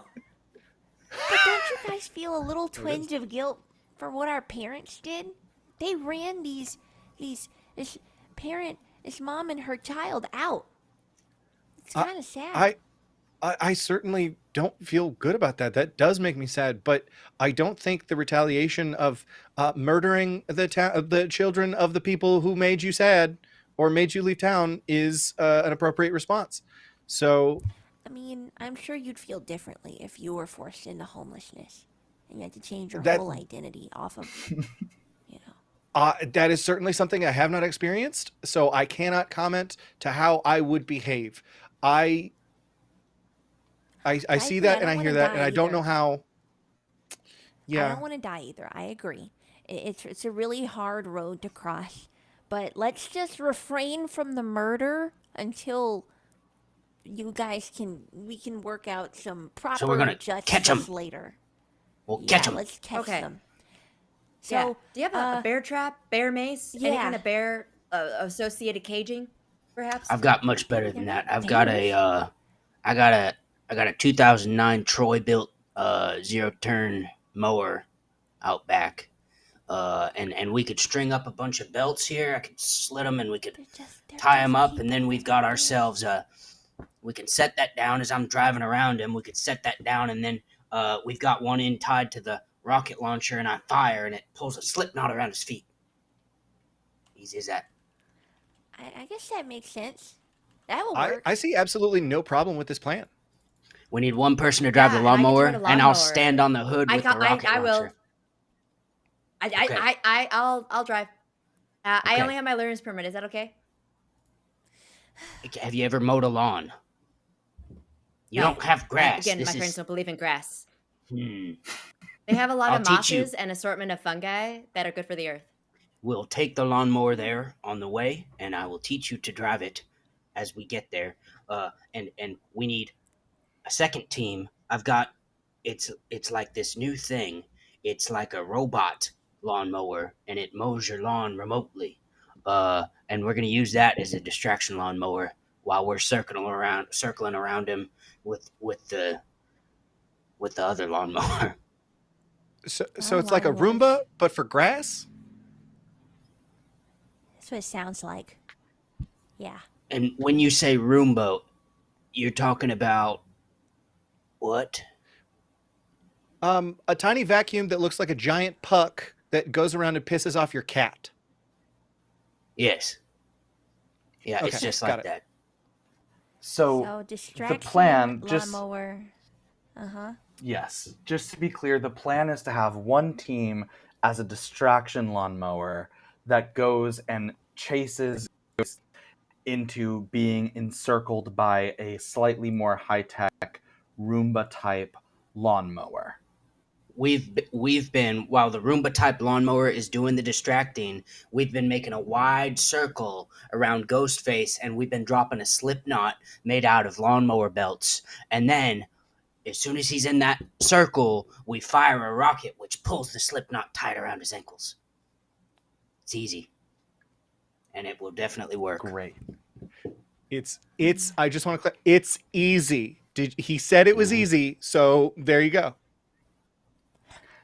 Right. Yes, this is great. So lawnmower distraction, slip knots around to launch the rocket tied to the slip knots to hide, to launch Ghostface away. We're just using the rocket to pull the slip knot tight around his ankles. Great. Like, Bro, Yeah. you know, it's like a big, slow, frankly dumb version of the AT-AT fight on Hoth. It's that. yes. Thank you. AT-AT? Thank Yes. you. No, Thank you. that was AT-ATs. Yeah. Okay. So and Yes. so I gotta I'm Tug, very excited for it. Tug and Penny. I quit. Killing it. I really quit. I'm so Truly. sorry. I quit right now. Tug and Penny, We know you're where on they're gonna lawnmower be. distraction while Tug and Penny are on lawnmower distraction while Hazel and Wyatt are on landing the slip knots and firing rocket. As long as Tug pre-makes the slip knot. I can do that. Hmm? Yep, that's no problem. I can pre-make the slip knot. I should probably fire the rocket. Hmm. That's okay. You know, we understand you're not yoking around. Like, we got it. Yeah, we got it. Okay. Amazing. Love this. Okay. Wait. You Wait a minute. I think that. What did you say? Yoking? Yeah. I'm just, you know, just yoking around. Is this a joke to you? You know? Is this a game? No. You crack me up. I'm taking this very seriously, okay? Stop. This is Stop an that right now. excellent plan. It's extraordinary, okay? Everything about this, you're an example of who we should be in this universe, okay? When I think of other conspiracy theories, I'm like, beat it, okay? Tug Penny. Peddler is Penny, I'm is starting all to that side and with an extra Catherine. egg. I'm starting to side with Catherine right now. We might have had to have. I might have. I just have the mighty need to have left you in prison. Okay. I just deserve need that. you to stop. I deserve that. I deserve that. Because none of those puns were anywhere near excellent. Okay, just stop it. I understand. Alright. I understand. We're just expressing ourselves to our fullest extent. Okay. Okay. you got it all out of your system? Yeah, pretty good. Okay, good. I'm glad. let you finish with this bit, but y'all, do you see? I did one. I got one in. I'm you sorry. all- Did that mean it's over? Easy. Omelette. Oh, wow. Are we doing an RPG or are we doing a butt egg? I'm about to It's get an fired. I don't egg-based- know. I don't know. This It's is an egg-based exhausting. toaster. This is incredible. This You know? is incredible. This is excellent. We've already said that one, but we so y'all get into Tug's car. Tug's truck is also by the same brand that made the rocket launcher, which is Tug's own special brand. It's duct taped, it's camo, but it's like faded. It's been recamoed, so it just looks like too many different kinds of camo on top of each other. Penny, you're riding shotgun. Tug, you're driving. Wyatt and Hazel, you're in the back. You drive. The lawnmowers. I think the lawnmowers are on Wyatt and Hazel's laps. the handles sticking out of the windows in the back as you make your way in the setting sun. It's now like 7:30. The play is going to begin soon. You drive up to the theater, and just a description of the theater from outside. Hazel, you would know all of this because this is your high school. The Performing Arts building is off to the side, just away from the football field and the gymnasium, but in the school premises, a la where the bakery would have been, but it got taken, it got destroyed, and they made this little sort of like off-campus, semi-off-campus little theater. There's a main entrance to the front with a bunch of parking, a parking lot, but y'all aren't interested in that. You're driving the car around the back. In the back, there's two entrances. There's a small little like rusty-ish door that leads to the backstage where the actors stay and get ready. Oh, there we go. Look at that. Love that. There's the back door on the right. And then the other side, that's our loading dock. This is into the scenery shop / storage. It's where set pieces are usually kept for the play. Both doors are closed. The kids are already there, or the students are already there getting dressed, getting ready for the play. The loading dock is presumably closed. Stage hands might be there. Volunteer stage hands might be there in the back, but we're not exactly sure.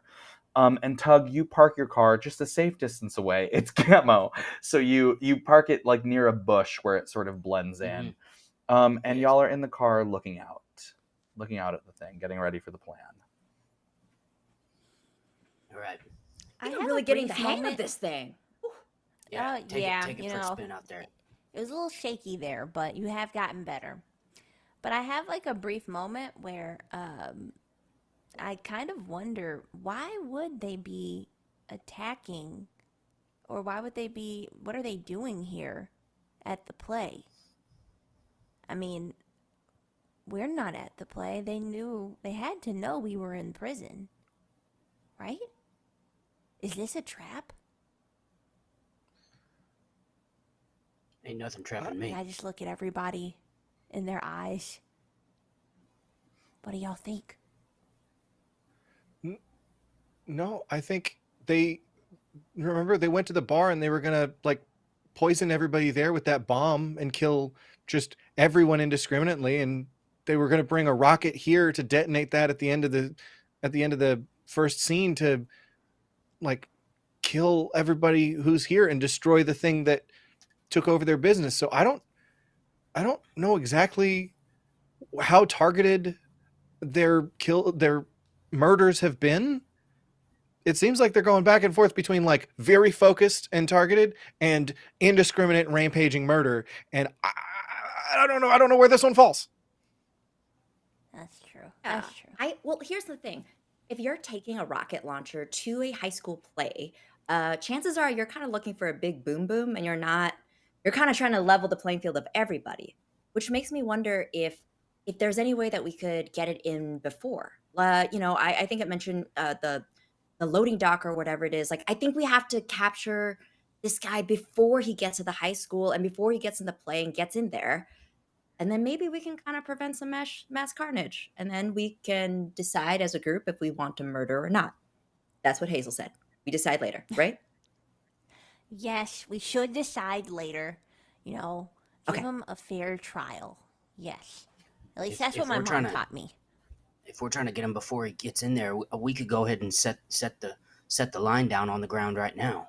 We don't have to do the driving a lawnmower around him. We could just be using that other lawnmower to kind of distract him. But we've already got the trap set, and then all we got to do is fire the rocket launcher to pull that thing tight and get him around the ankles. All right, that's what we should do. Foolproof plan. I'm gonna go set it. Foolproof. Okay. I follow behind. Don't want to run out there with just like a huge thing of lawnmower belts. Great. And you're setting it inside. You're going to go inside this loading dock to set this trap? I was Or you're thinking gonna about set just it making out? a huge circle outside on the loading dock. Great.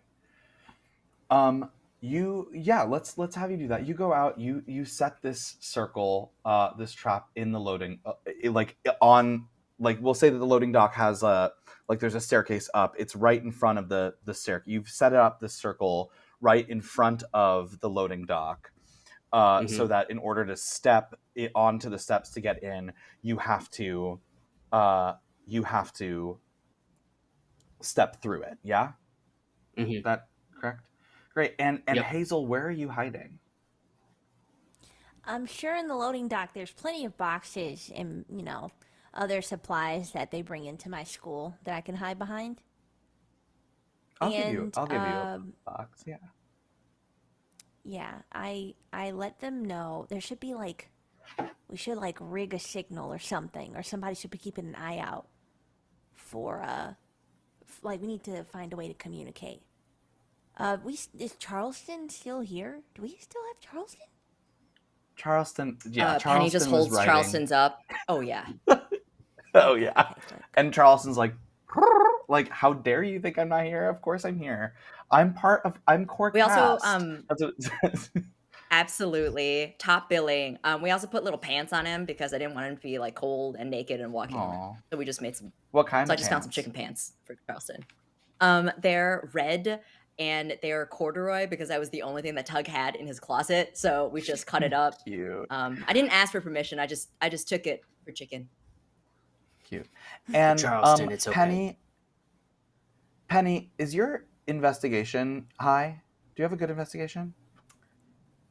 I do not. I only have 3 for mind, but I have Let's- a good let's- comprehend. Let's do a comprehend check for you. Okay. Just gonna help you out here a little bit with this as the strap is set. Appreciate. All right, 5d6. Come on. Okay, I have 1 reroll, don't I? You do have a reroll. Yes. Yeah. All right. Okay. And I failed both. Fail. Okay, so I won't give you all of it, but when you hold up Charleston, you do, because you're in the car facing where this trap has been set and facing the door to the loading dock, you see that the door to the loading dock is open just a little bit, meaning you're not exactly sure what it means, but it does mean that this door is decidedly not closed. Yeah, it's not exactly, Sylviana. It's not a crit fail, so I won't. It doesn't click for you instantly, but you do see that the door is perhaps a little open. I turn to everybody. My face is full on camo, and I go, "Hey, the loading dock. The door is slightly ajar." How's it ajar if it's a door? It's a bigger speech. Hey, Tug, do you want to take a look at the lawnmower one more time? I heard it had a weird sound, like a sound. Yep, was I'm on driving. it. All right. Tug goes straight back into the car, into the lawnmower, leaving from his hiding spot, leaving from the trap that's set. Hazel, you're still behind the boxes. Wyatt, where are you? So we had an extra lawnmower set up as a distraction, and I think I'm Yes. tucked behind a bush with said lawnmower, ready to launch it at any Great. moment. Great.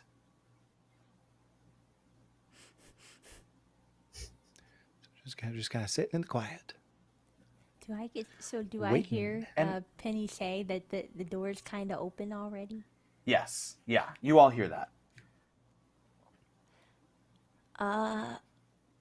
That shouldn't be open, should it?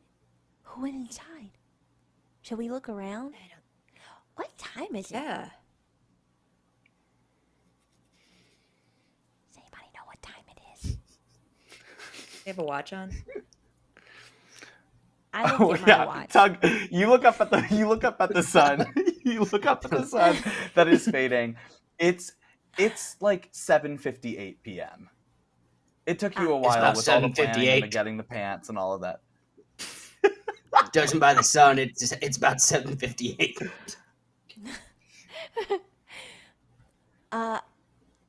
We should check that out real quick. Penny, with me. And I want to run in All right. and look around. What do we see if we So, step inside? Just Hazel, not going yeah. any further. Just want to step in. Yeah. Hazel and Penny, you go up to the door. You skirt around the trap, just so, edging along the wall. You open the door. It is complete darkness. Penny, it's complete darkness, but you've attached onto your belt of your pants. You've attached that Oculus headset, and you see it in the darkness. You see that the lenses are a bright sort of green. I put it on like over one eye again. In case it blinds me, I still want one eye. And look through it.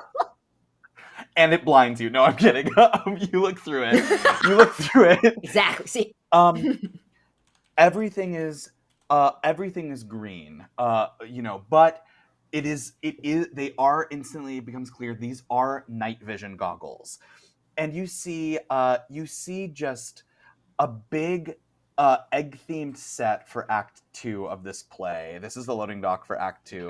You see chairs, but they are egg chairs. You see like a flat of a scrambled egg that says "The Eggman Cometh" on it. It's very dusty.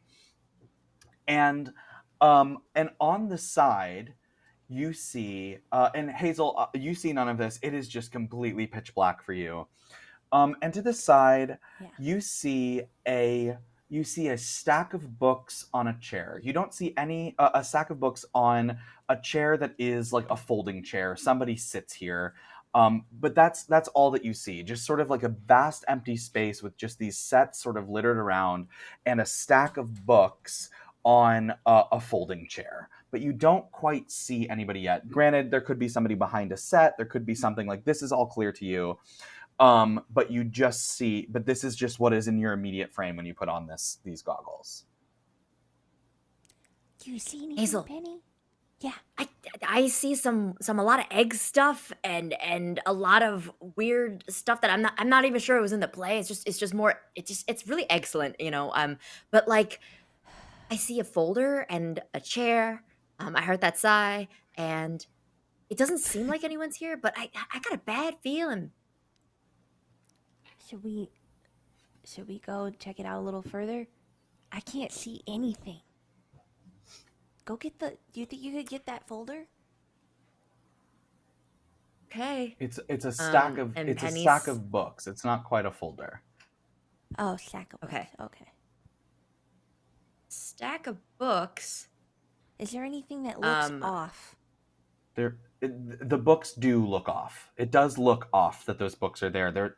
They clearly don't have anything to do with the show. It's on a folding chair that is like somebody sat here. Careful. Yeah, Poke it it's with this something. weird folding chair. Yeah, and it's got books on it, and the books aren't about eggs, so I don't think it's even part of the production. I'm like, it's just books about the history of Red Hot Chili Peppers. I don't know. Okay, And so as you look at those books, one of the books underneath that Red Hot Chili Pepper book, it's bigger than a book should be. It looks like a yearbook. it looks kind of like a yearbook. Can you Like see the year? beneath. Can I see the year? You can't. I'll give you the year. You can see the year.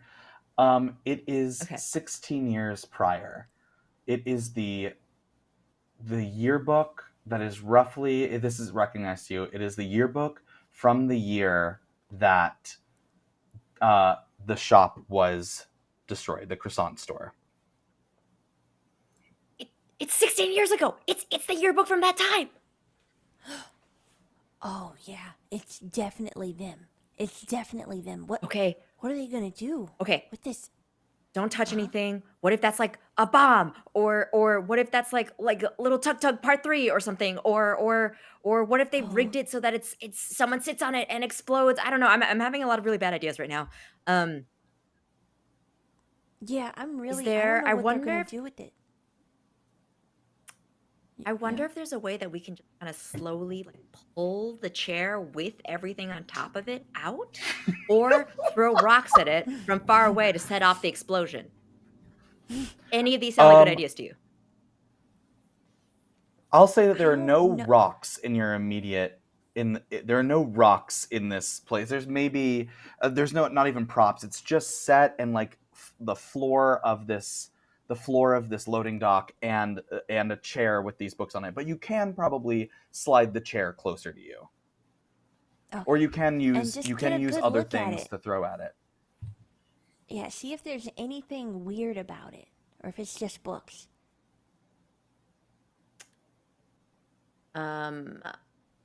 Penny's gonna take a closer look and just see if there's anything even weirder about it. Everything. If everything else has a lot of dust on it, like does this thing have dust? Like there were like marks on it. Does it look there's like an indentation to make it seem like the books are like extra heavy, or if the chair's struggling? Let's do an investigation check. All right. And I'll give you a plus. I'll give you a +2, one for the goggles and one because you're like pretty close to the thing. Okay, so then that's 5d6. Then 3, and it failed. Big fail. You get closer to the books, and as you get closer, you step on something.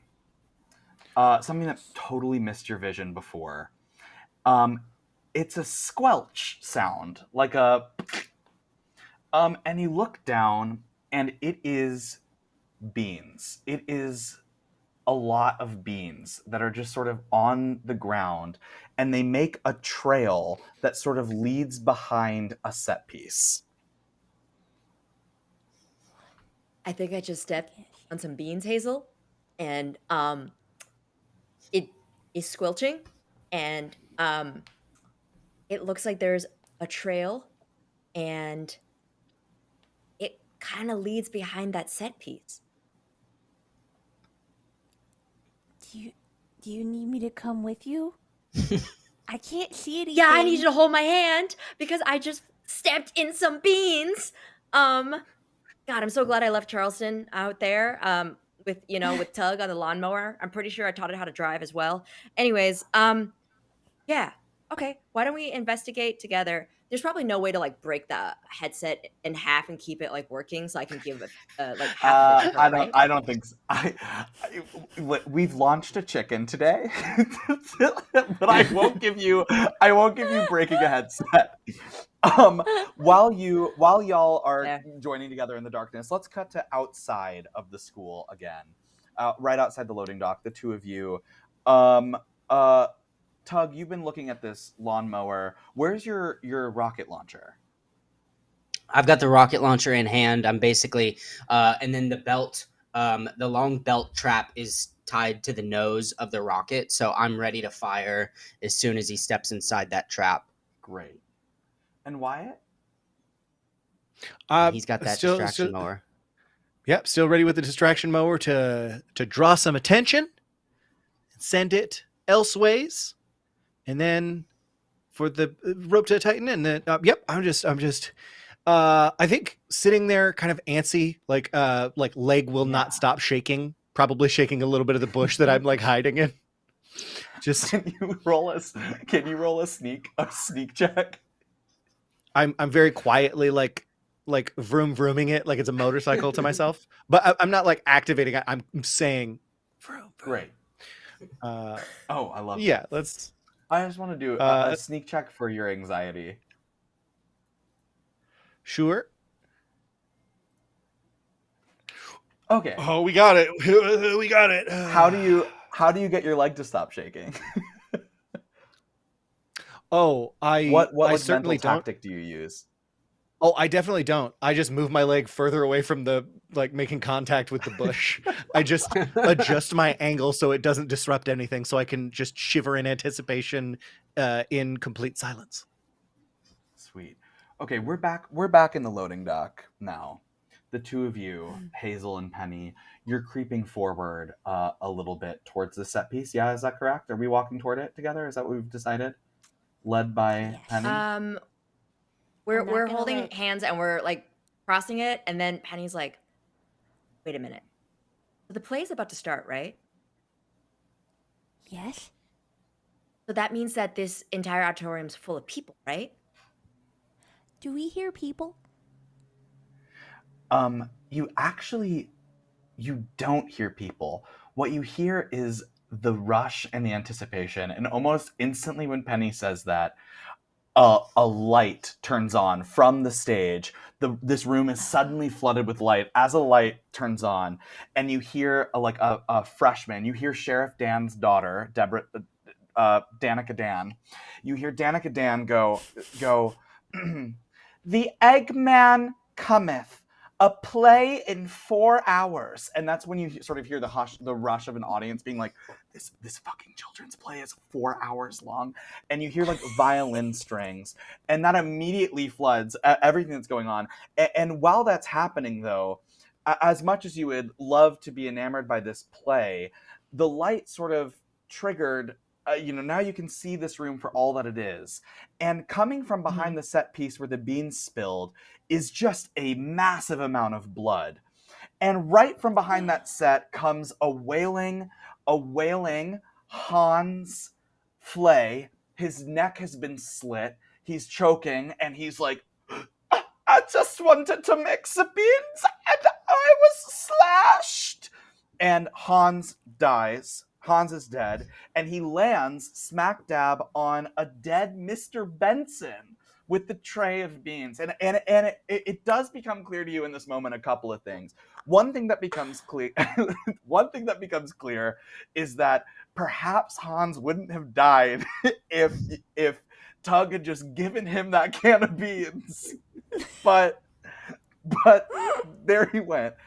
But you don't have too much time to get pissed at Tug, because Ghostface emerges from behind the flat, bloody knife in hand, knife up. Penny, I mean, you can all see this now. You don't need the goggles. Penny, Yep. What do you do?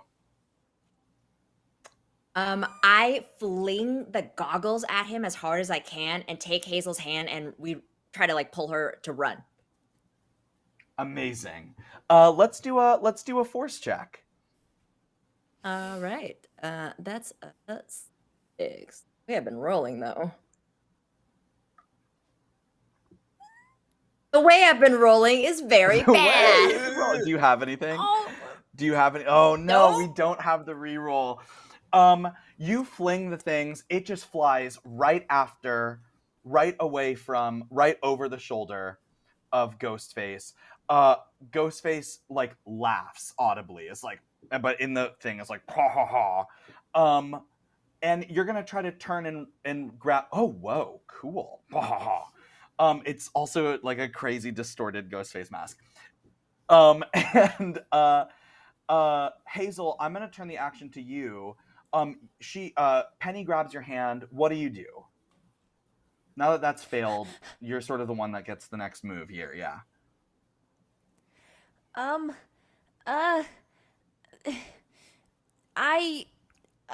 actually kind of taken aback.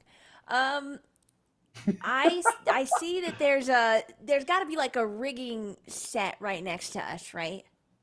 Something. There's This room is pretty large. So where you've stepped from, there's the flat in front of you, the can of beans, 2 dead bodies. For you to get to the rigging, it would have to be like a considerable jump and a move to get over there. It's that, but the door is directly behind you. the door is behind us. Yeah, you didn't step into the room very far. Only Penny really did. Oh man. Okay. I mean, I can't leave Penny. I want to if I just yell Ghostface is here so I can at least get Wyatt and Yeah. poor Tug. Wyatt and Tug's attention. And then I want to try to, if I could get to some of the rigging, I would like to try that. Or Sure. just something around. Yeah, you can yell Ghostface is here. You yell Ghostface is here. And then can you do a move check for me? Yes. Let's see if I even move. Can we move? Here we go.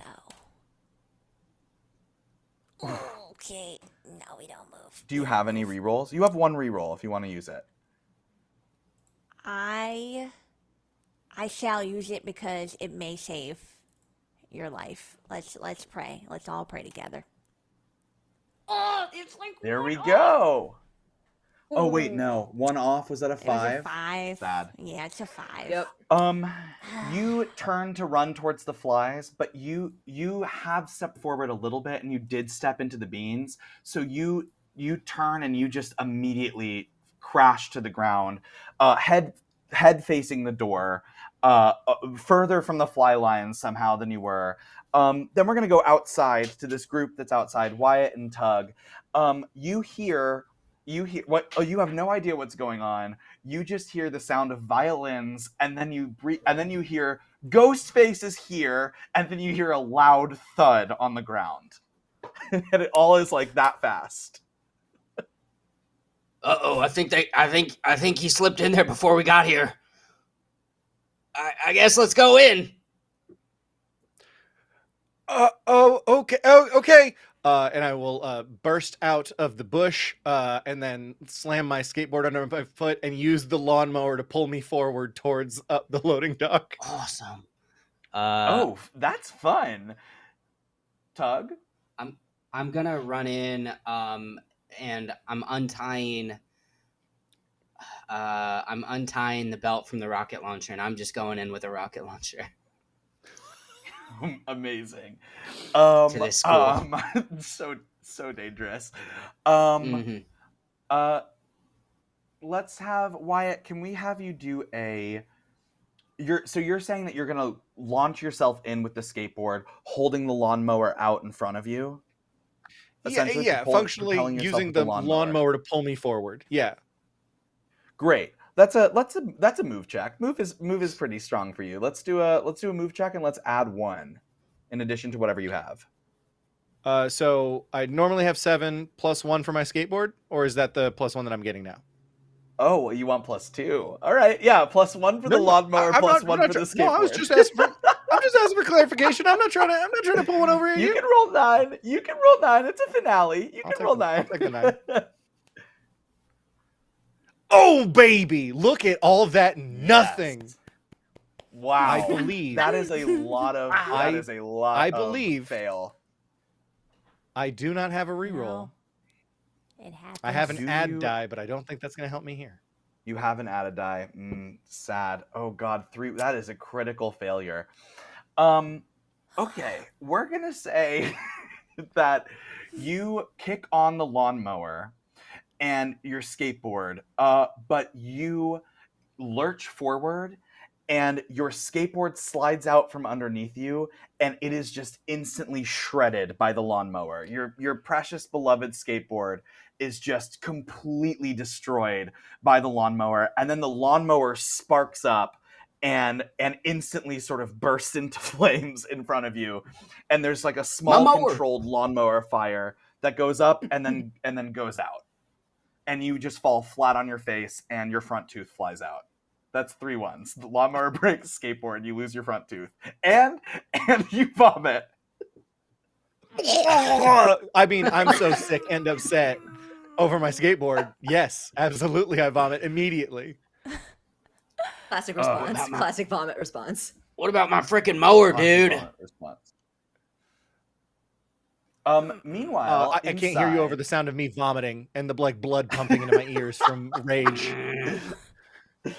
Meanwhile, inside, Ghostface is chasing after you. Chasing after Penny. Penny, your blade is up. Penny, a Ghostface blade is up. You maybe have just enough time to bolt out of there if you want to try to get out of there, or whatever you want to do. What move do you have? This is all of this stuff has happened within like 10 seconds. It was sort of an immediate Ghostface is here, slam, I'm gonna go, shredded thing, burst into flames, vomit. And Penny, you haven't even like turned around really yet. I want to make sure to protect Hazel if possible. And I feel really bad that I asked her to walk with me because I got scared because I stepped in beans. And so I take my Swiss Army knife keychain and I whip it around again and I throw it at his face. I did it once. Maybe it works again. I love that. Let's do let's make that a your tinker's pretty good, yeah? Let's do Yes, a my.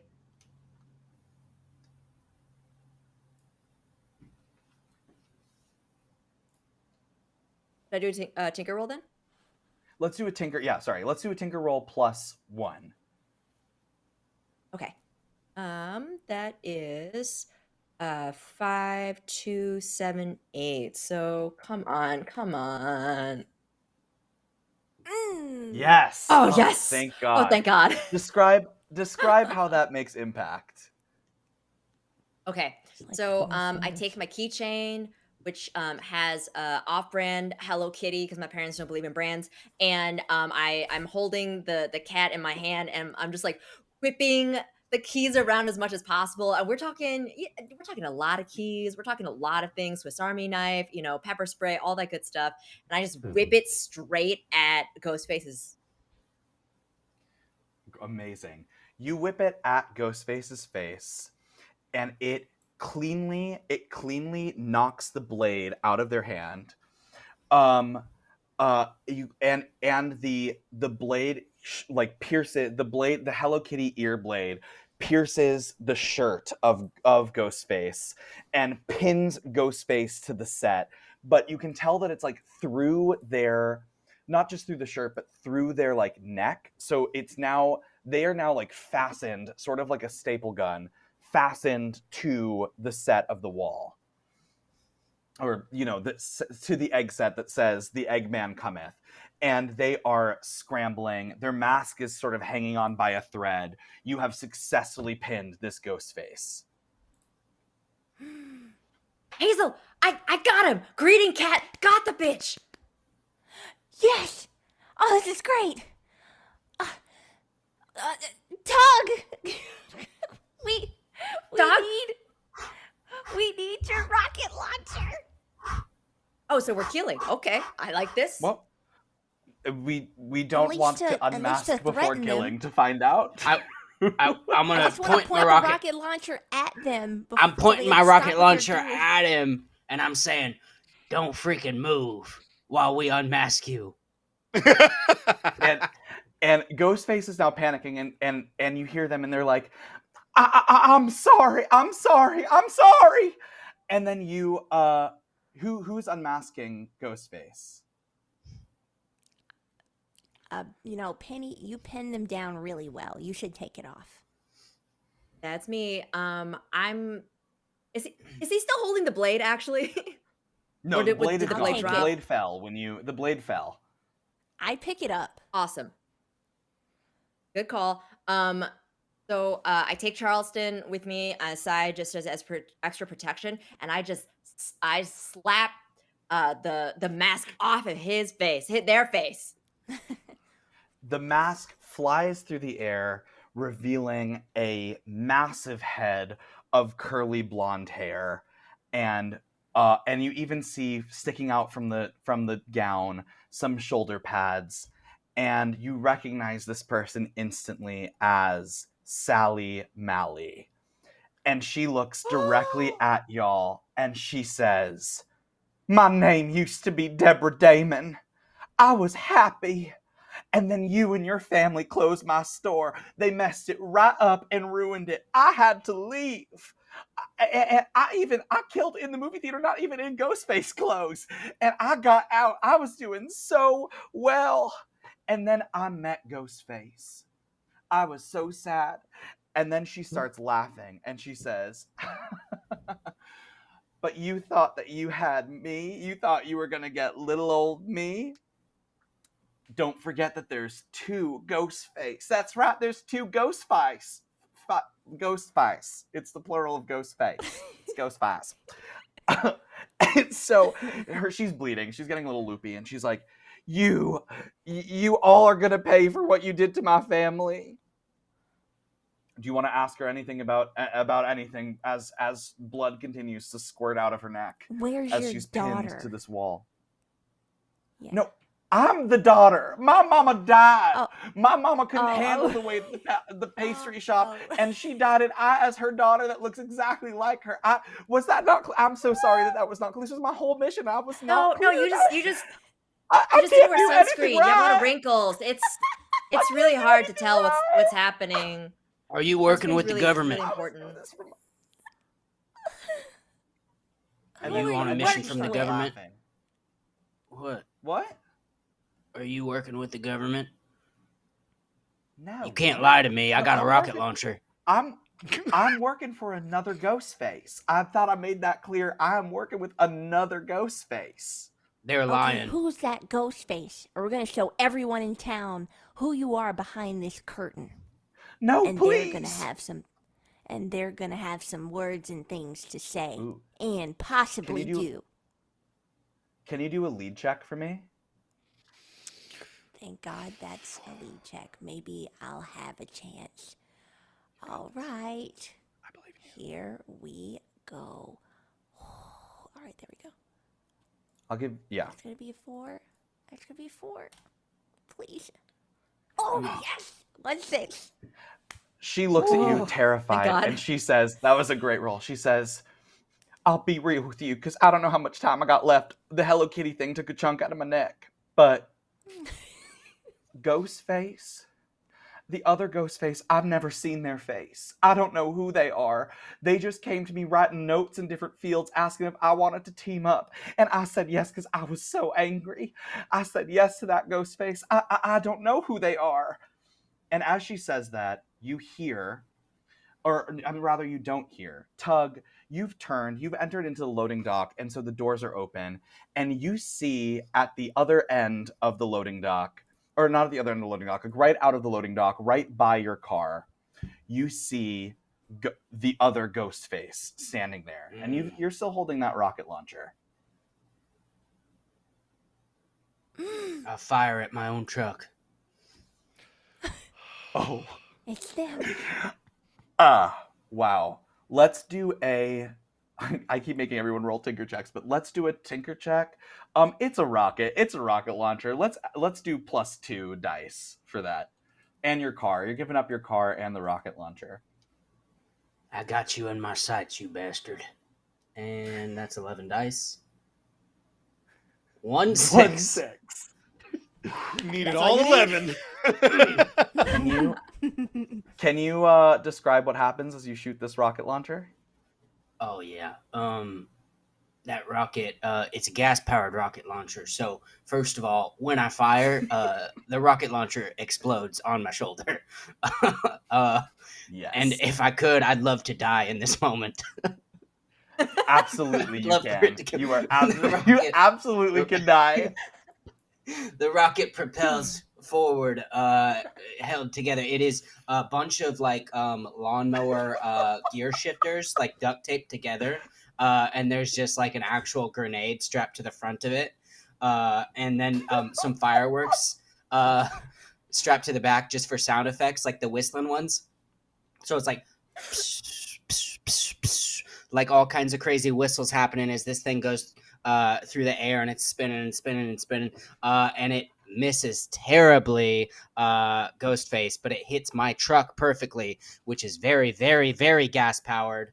And full of shrapnel. And so it just bursts into a million pieces of metal and lawnmower blades and tears this Ghostface to shreds. But the head gets decapitated perfectly, and there is a clean head there with the mask still on. That's great. That is great. Beautiful. The head is deactivated. Is decapitated. It rolls. Tug, your death, when that explodes and you die, can I just give you you turn to the friends that you've made, and it's sort of like it's almost as if you were like hair made out completely out of hair. You like burn. You're like you like just burn away like ash. Is there any last word you want to say? Any last thing you want to say? Yeah, I look them all in the eyes at the same time, and I say, "Ow."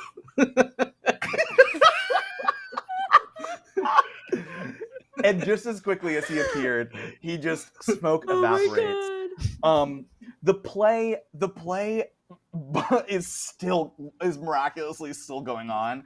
In fact, there's thunderous applause at the same time as the explosion that just perfectly covered this explosion sound as you hear like a kid be like that's right, scram. And it actually is an incredible play. The head is in cinders in front of you. Begging to be demasked. Who wants to step forward pitch to an do the idea? honors? Yeah, for sure. So that the truck explodes, cuts off Ghostface's head. Meanwhile, I am standing up from the explosion of the lawnmower, feeling my tooth and noticing that I've gotten vomit on yet another sweatshirt, only to see Ghostface there, and I almost full shit my pants. And then moments later, before I take a step, he explodes. His head comes flying towards me, hits me in the chest, and sends me right back into the bush that I was hiding in. I love that. That's great. You can absolutely pitch that idea, and we will take it. So you're holding Ghostface's head. And then I'm just pushing it and trying to get rid of it, but it keeps getting caught in the bush and bouncing back on me, slowly unmasking itself until Yes. I'm holding the severed head of. It's a little strange. You've never seen anything quite like it before, ever, and you don't think that maybe anybody ever has, because it's the outline of a head, but where the face should be, it's a void. It's a black hole. It goes on for infinity, and inside the head, you perceive the entirety of the universe, the entirety of nothingness, just a gaping void that stretches into infinity. It is impossible. It makes absolutely no sense. You turn and you show it to your friends, all of you standing in the cinders of Tug. The truck in front of you, staring into a void of a faceless person, a head of nothing. Your brains just absolutely short-circuiting as you look into this. And that's the end of our prologue.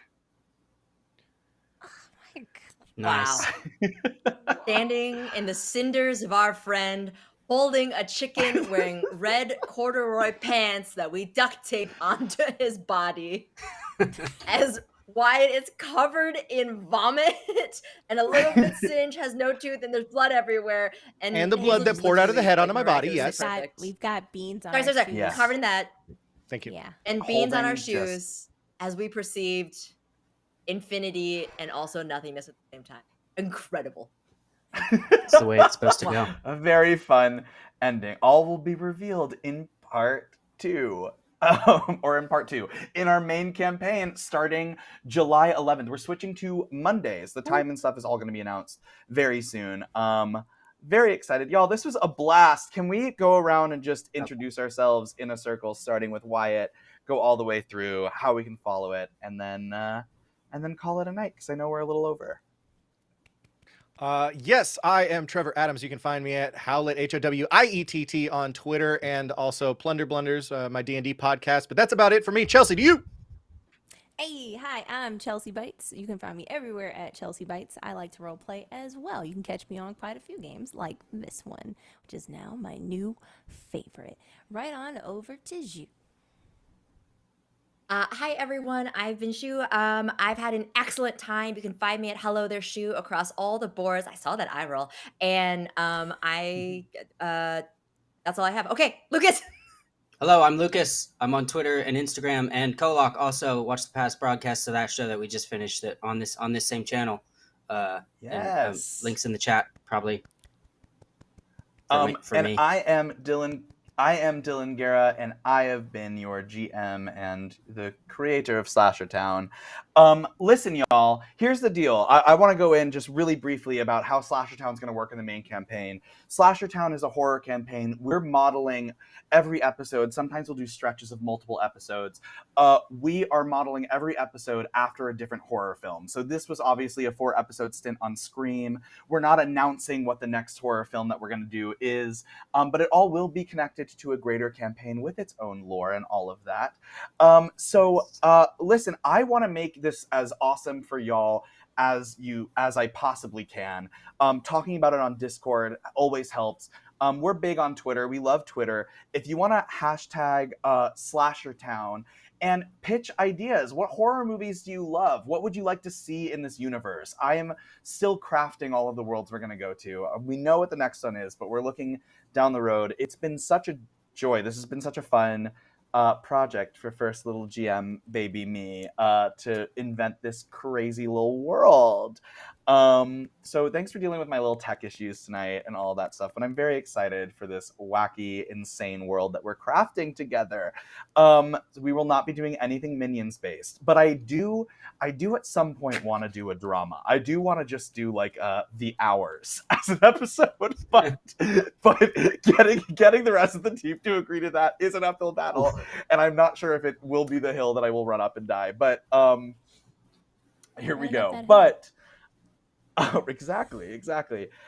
Thank you to Brandon and Silviana, our producers. Brandon doing double duty as our art designer. Thank you, Joe and Wes on tech. Jack, our community manager, and Kayla, our social media manager. This has been awesome. Thank you so much for joining us tonight, Lucas, and for going out with a literal bang. Yeah. Have a good night, everybody. Thank you. Peace.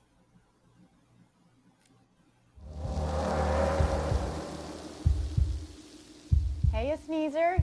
Want to play some blackjack? What? Hey. Hey. How you doing? What? Is this a park? Yeah, it's Mason Park. Remember Mason Park? I'm at -13. Okay, I'm still alive.